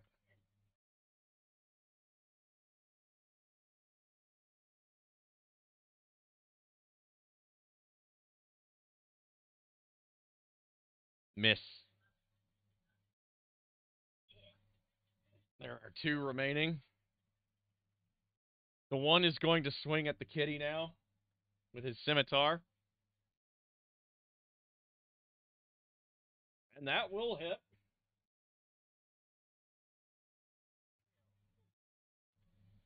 Kitty takes 11. The other one is now flanking it with its scimitar. And that will miss.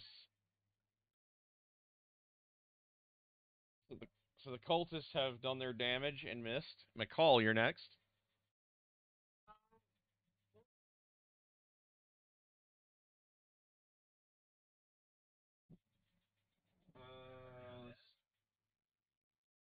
Yeah, you could toll the dead.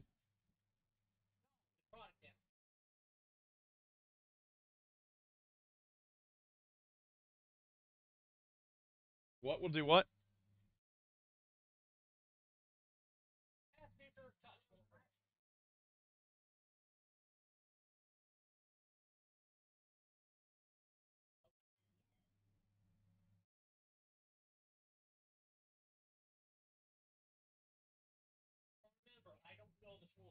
Yeah. Well, this one's these are made of fire, so the necrotic damage will work on them.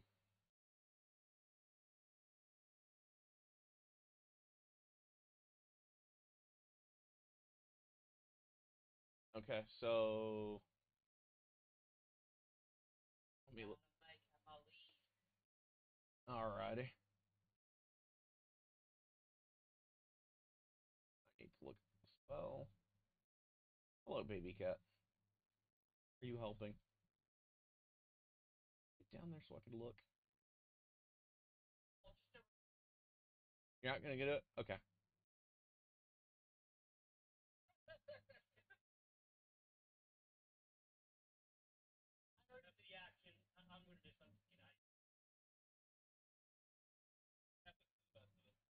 Okay. It happens. Okay, so next up is Ash. You are still conscious. The dog is with you. Oh yeah. Yeah, you're right. Super puppy. Yep.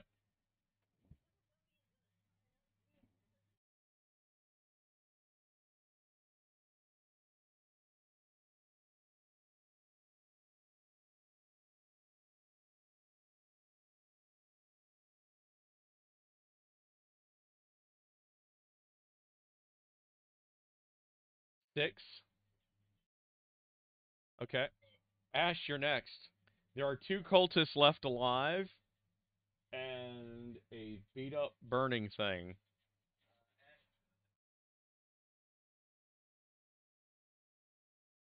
Yes, because Anori's there.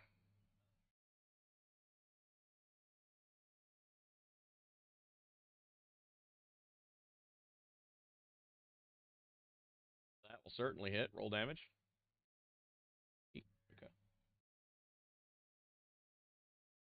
Yes, that will hit. Roll damage.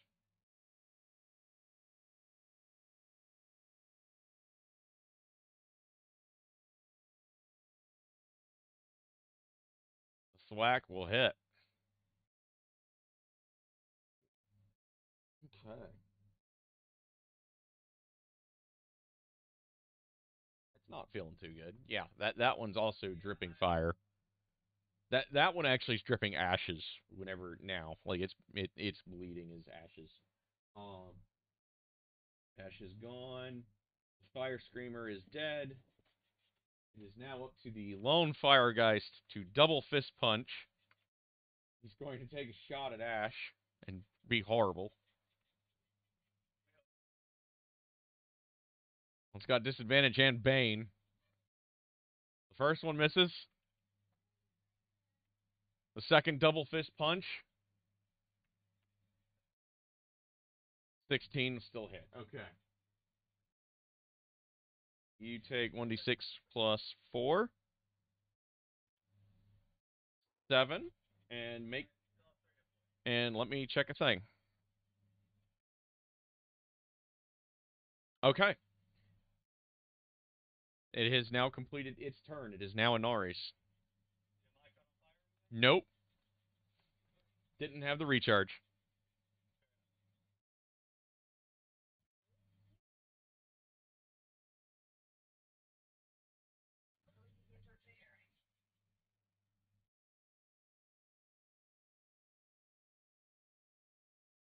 Miss? You know you want to break out those claws. Yeah, roll your other, because you have advantage.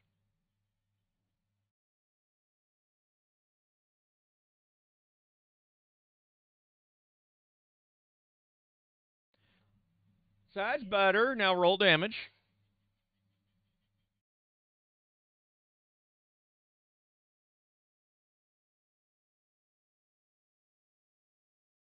Okay.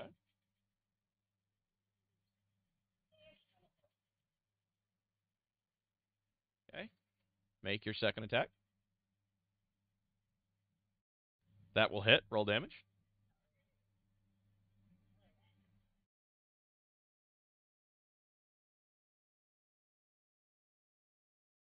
It is almost gone. Roll again.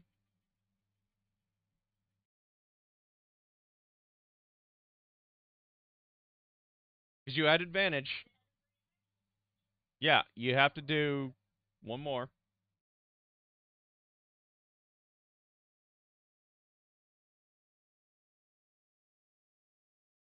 And roll again because you have advantage.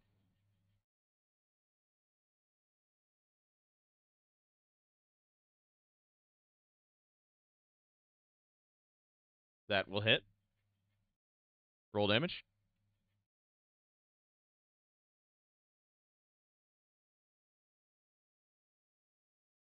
Okay. That time, she, like, just stabs up under its chin and, the entire flames around it just kind of gutter out. All that's left are 2 cultists.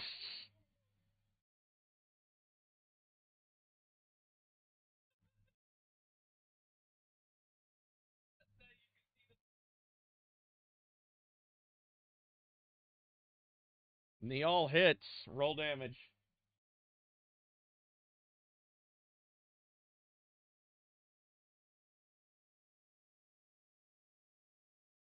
Okay. So that one's still alive, actually.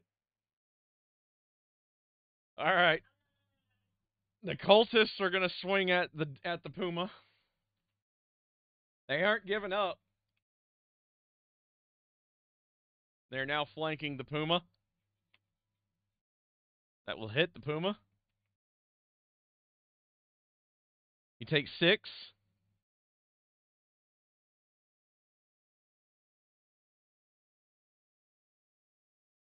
And that will miss. McCall, you're next. What do you do?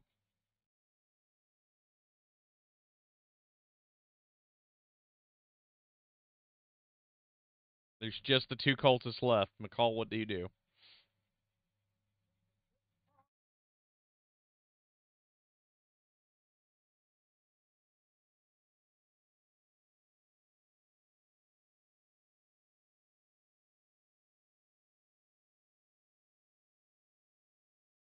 No.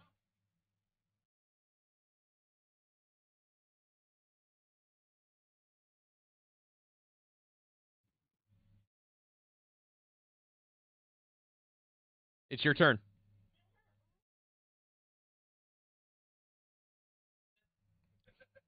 He's just keeping us in dramatic suspense, that's all.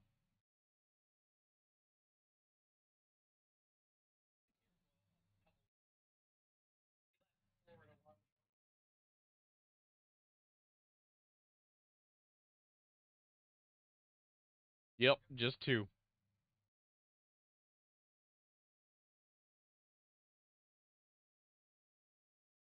A couple more might be coming, but y'all have made a commotion of things now. I can't imagine why.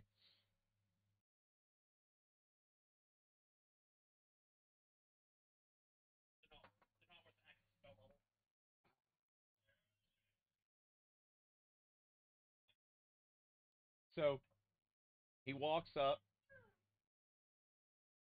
literally, like he walks up to it and just utters the word of Kellamvor, and they have to make con saves. Which good fucking luck. Uh that one fails, and that one fails. So now they take 2d6 damage. So roll damage.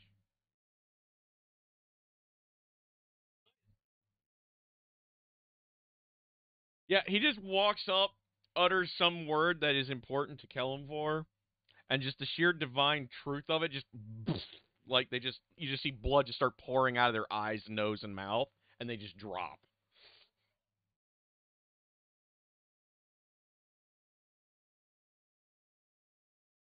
As you guys kill the two cultists, they're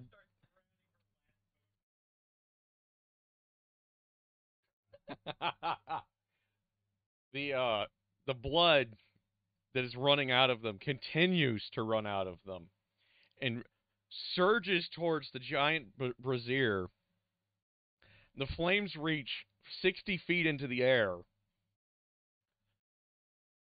and all you hear is, "Very well, war it is then." And the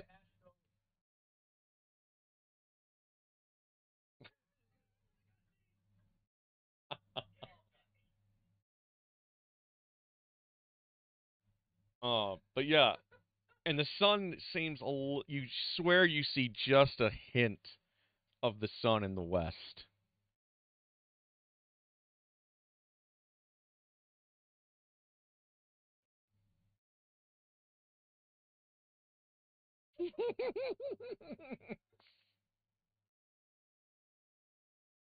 The ice chrysalis around Darn finally cracks loose and leaves him there.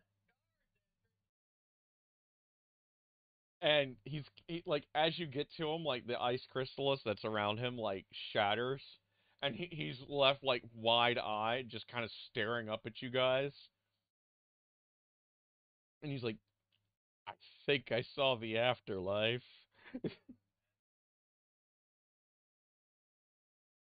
I'll live.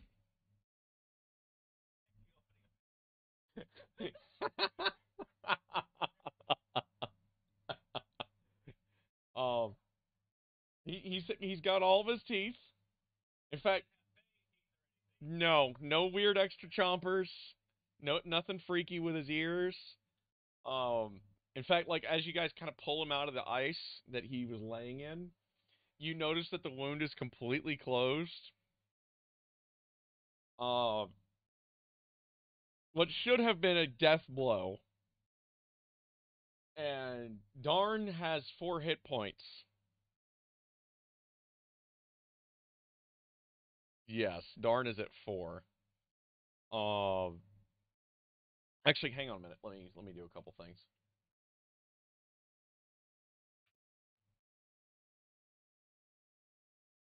There's 2, 5,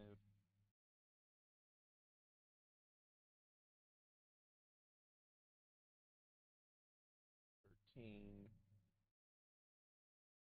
Darn actually has 14 hit points. My bad. I had to do a thing.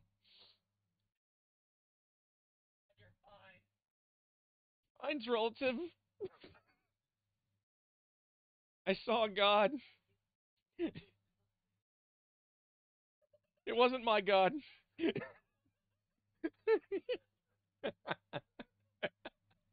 I've got to see everything but my God.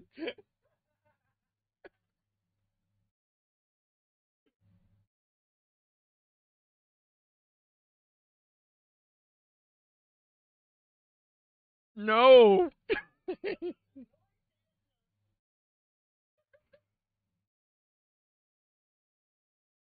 The God that met me was very cold. Literal cold. Very cold.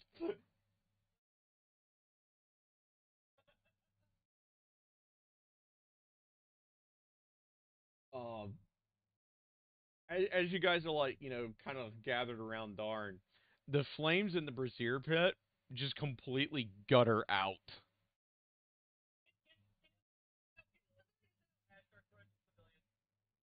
Okay. And Darn's like, we're in no shape to fight anyway, so yeah, getting them out and getting the hell out of here is probably not a bad idea. So you guys start undoing like the cultists. There are only 13 of them left now. Um, for their part, for the most part, like most of them are just utterly shocked that anyone was batshit crazy enough to come running in to come save them. Um,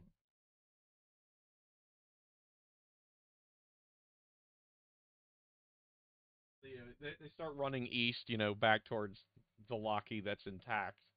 Um, what do you guys do?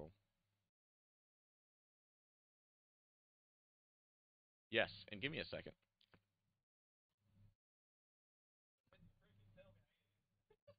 We'll be right back.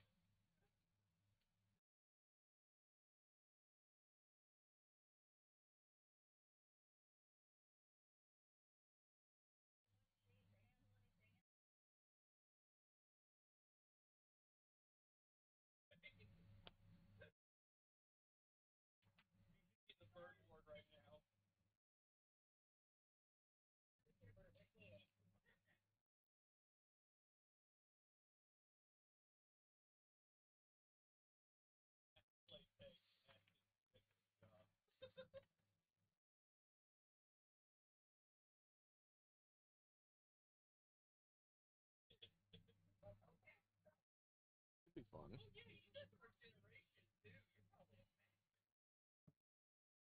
Yeah. Welcome to the tank. Ugh.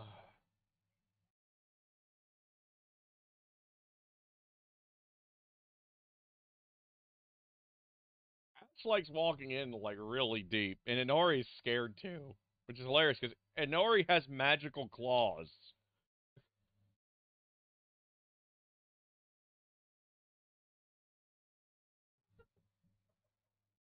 Hmm.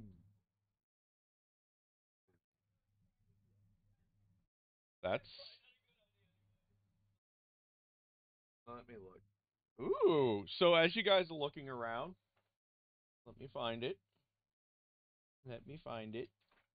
It's even pertinent to the moment, so I feel like giving it out. No, it's not a deck of many things.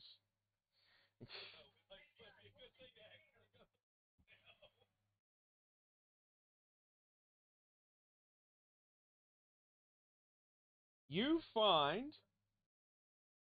a you find a red corundum. A red corundum. It's a gem. It is a very ornate and tooled cut gem at that. Also find uh do that one. Alright, so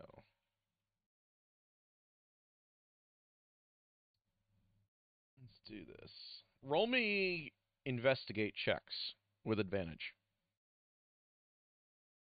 Yes, because you guys are kind of looking around. You kind of found this gem in the remains of the brazier. Ash, you find a secret compartment beneath this brazier. So does McCall. So does Anori. So y'all are all on the point. Um, you all kind of converge on the brazier. You find this little secret compartment. As you open the compartment, it leads to a stairwell. There's, and as you go down the stairwell, there is a room with 4 adjoining doors. And in this room, you find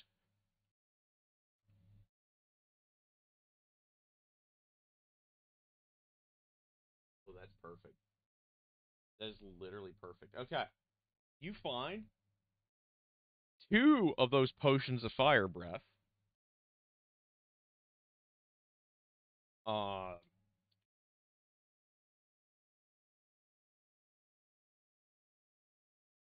you find do another. Right. So now I need to roll up 22 platinum.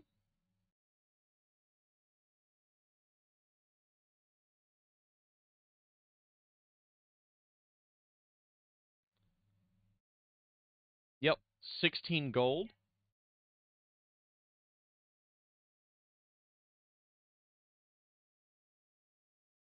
And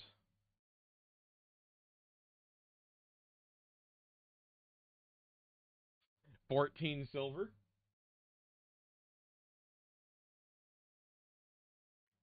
The corundum, like I said, it's ornately tooled. Roll a perception check. Whoever picks up the corundum.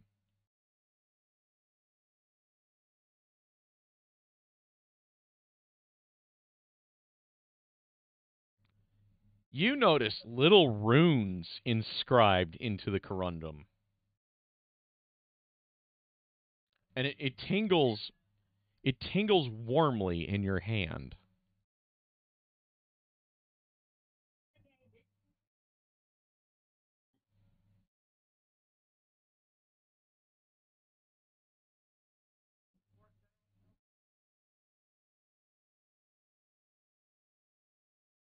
No, Ash doesn't. You just know that it's glowy because when Ash takes it, it glows a little bit briefly, reacting to her inner magic.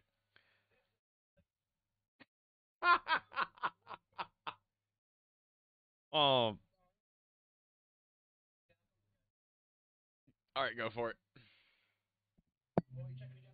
It's a red corundum.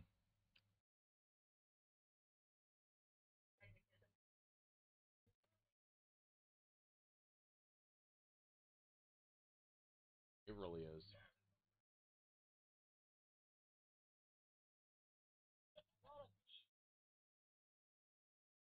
Very nice. It is a fire elemental gem.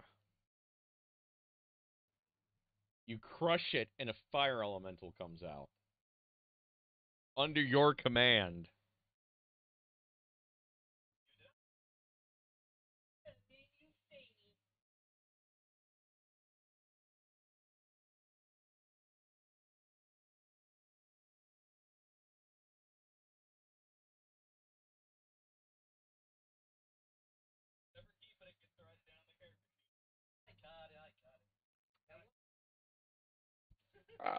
Mm.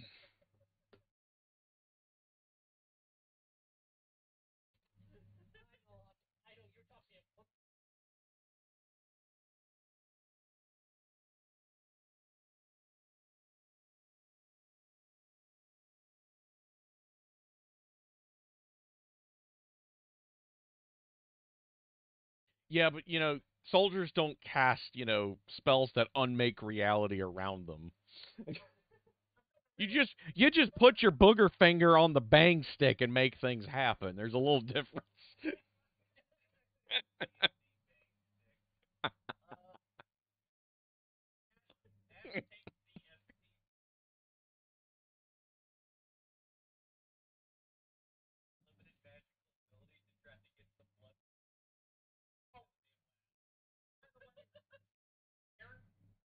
Yes.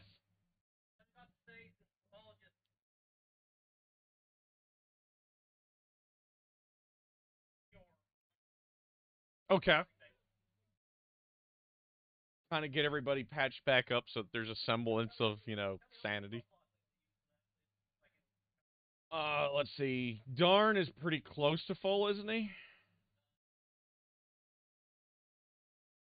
Darn's about half. Ash is a walking cripple.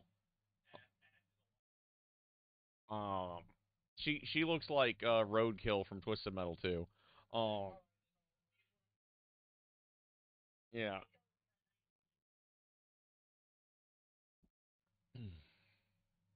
Put this over here. We don't need that right now.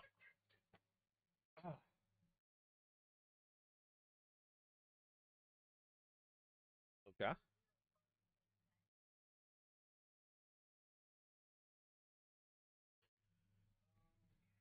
So six. Yeah. Ash is the worst one off.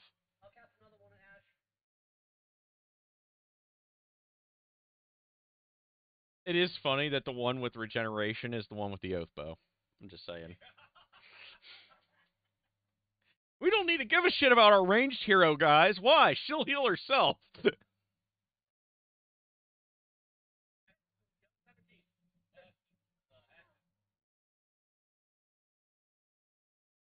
Okay. So you remember that blood cantrip we discussed? Roll me a intelligence check with advantage.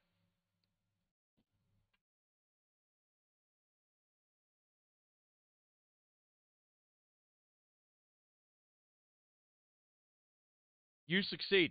So as you're trying to like harvest this blood, you notice because you watched the blood that was pouring out of them and running into that brazier.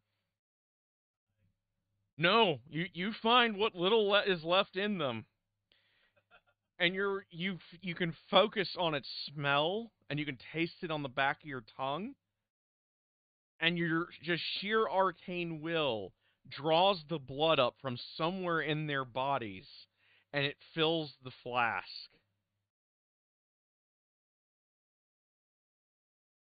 Um, your hands are absolutely covered in this stuff now. Um, roll me a d4.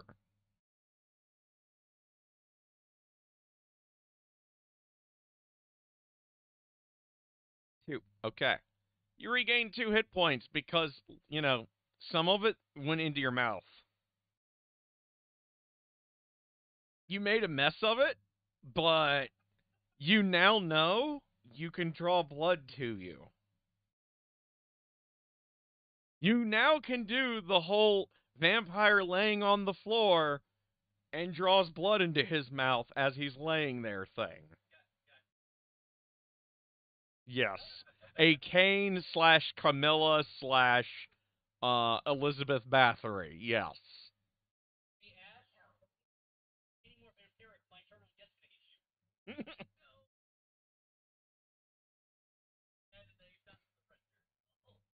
let, let me see. Did we give the spell a name yet or no? I can come up with a name. Give me a minute, because you guys got to RP amongst yourselves anyway, because of what Ash just did. Um,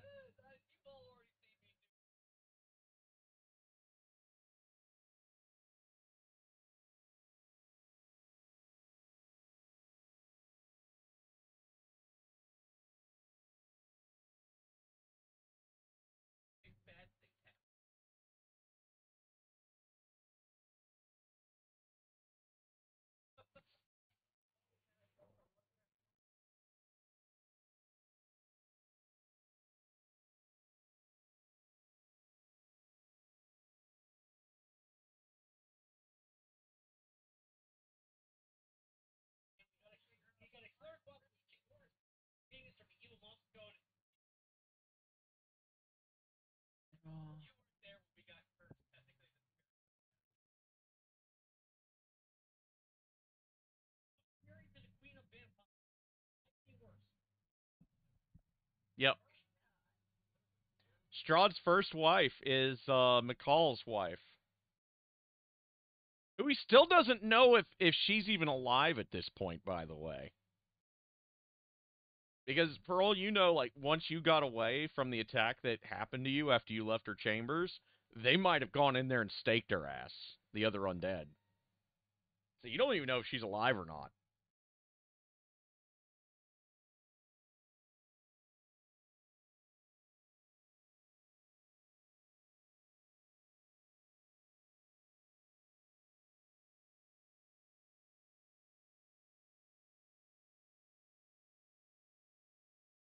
Just imagine the horrible things the dark gods could do to you if you had.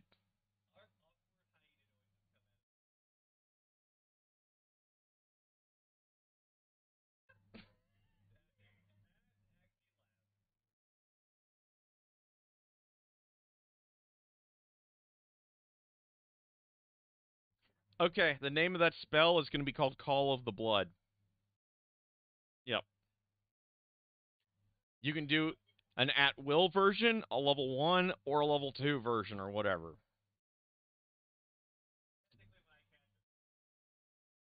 Yeah, but it's essentially real spell slot or a level 0.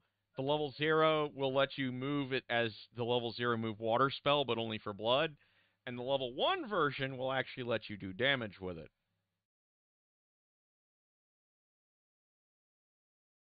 Yes.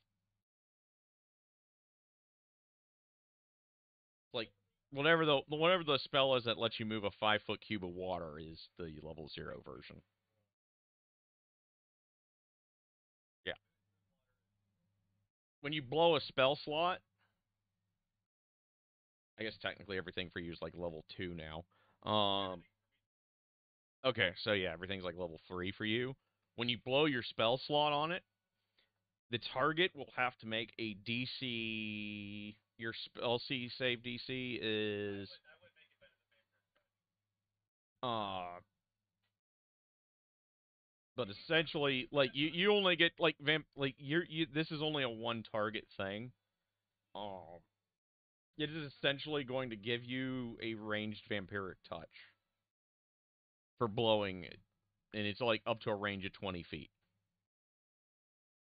Um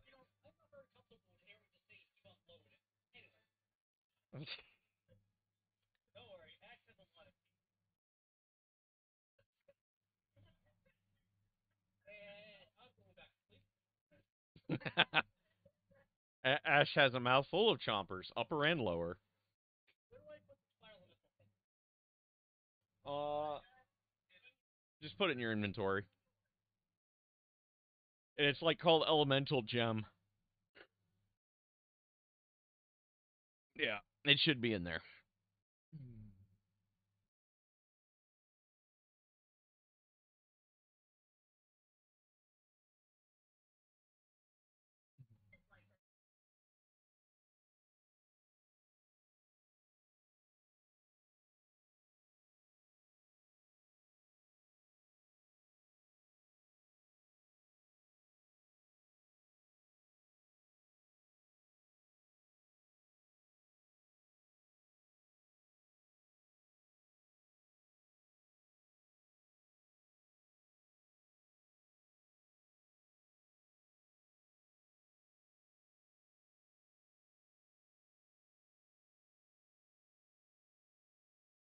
So you guys heading back? Okay. Okay. So you guys kind of make your way back. Um, as you kind of do, you do kind of run into Sari and he's kind of like directing traffic. There's a lot more dead cultists in the street than what you guys made, and it's pretty obvious that him and his dudes have went on a little mini murder spree. Uh, Because fuck those guys. They're cultists. Uh, and if you ask, that's exactly what he says. um,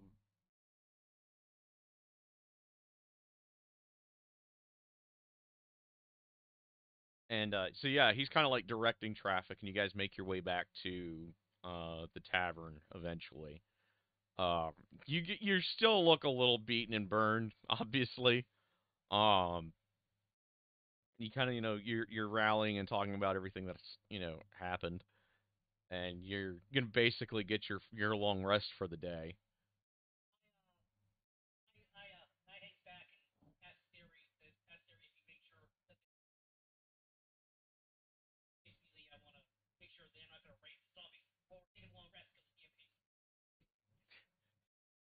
Sari nods. He's like, I've already started sprinkling the salt. We'll just torch him too.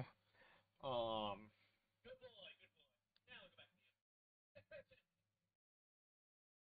he kind of like, he does like kind of a double take at Ash because Ash does still look like, she just walked out of a burn ward.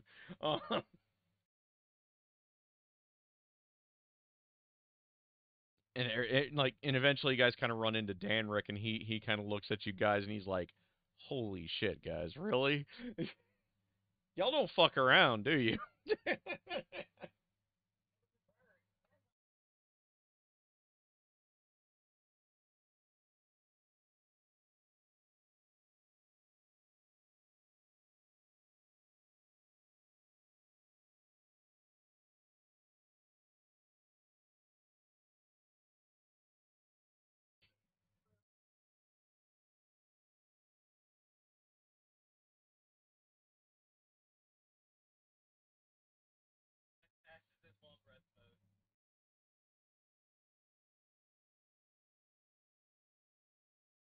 Yeah. So you guys kind of like, do your idle thing.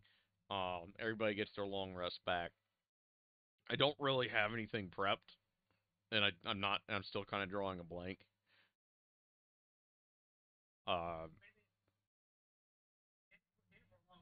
yes.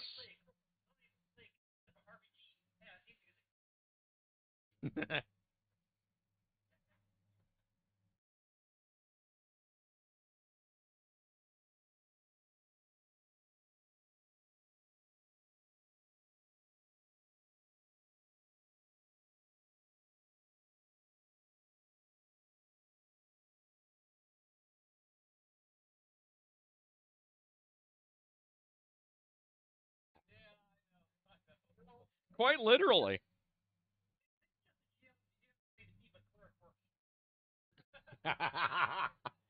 Look. I had a long 2 or 3 months where I got to see how busted the bard was. So now we get to find out how busted the cleric is. Because the fucking support classes are what really are just super over the top.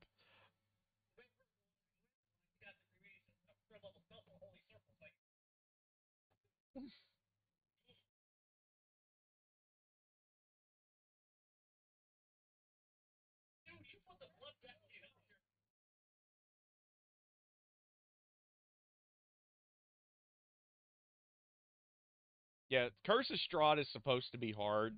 Ravenloft itself is supposed to be a hard game. Uh, yeah, yeah. He was getting the death by 1,000 cuts. Uh,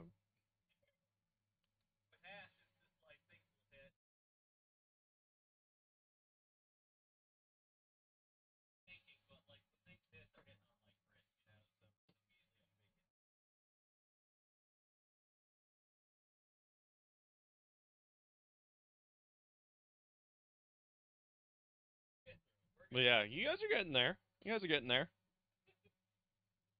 It could be far worse. Y'all haven't TPK'd. So Darn has dropped. Harris has dropped twice. Um, I think Ash has dropped once.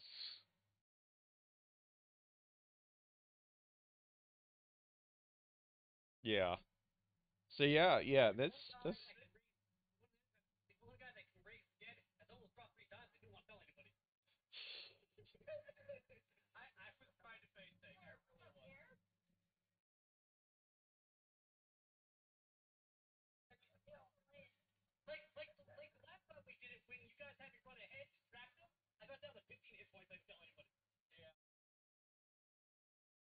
Yeah.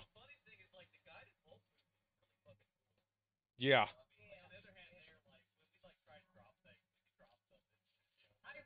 Like,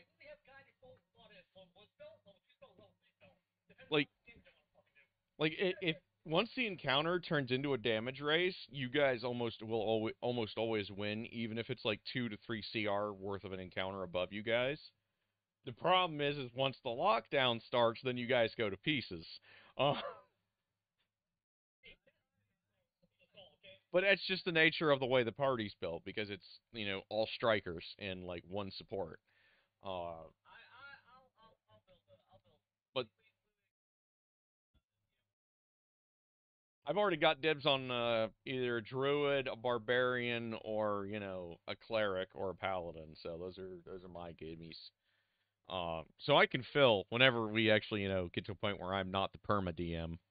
Um,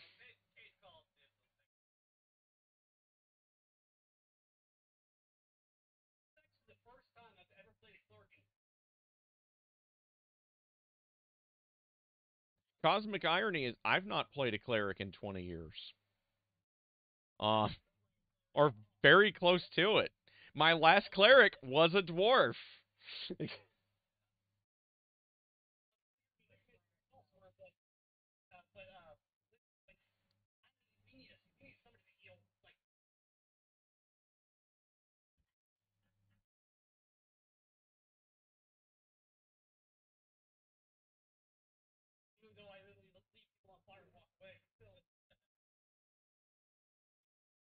He's like, people are burning. That's okay.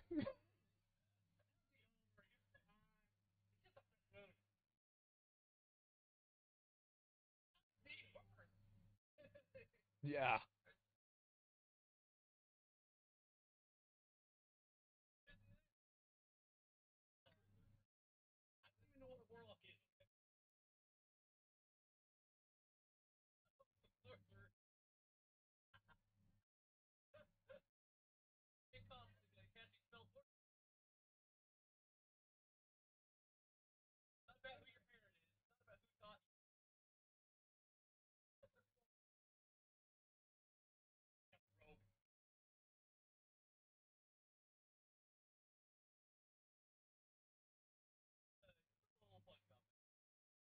Yeah. We're gonna call it early, and then I'll have some more stuff made up for next week's games, and we'll roll from it from there.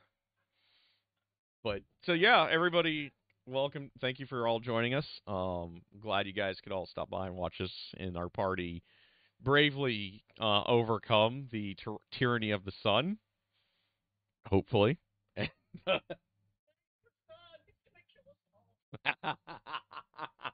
Y'all have a good week. We'll see you next Sunday, starting at 1 p.m. Eastern Standard, and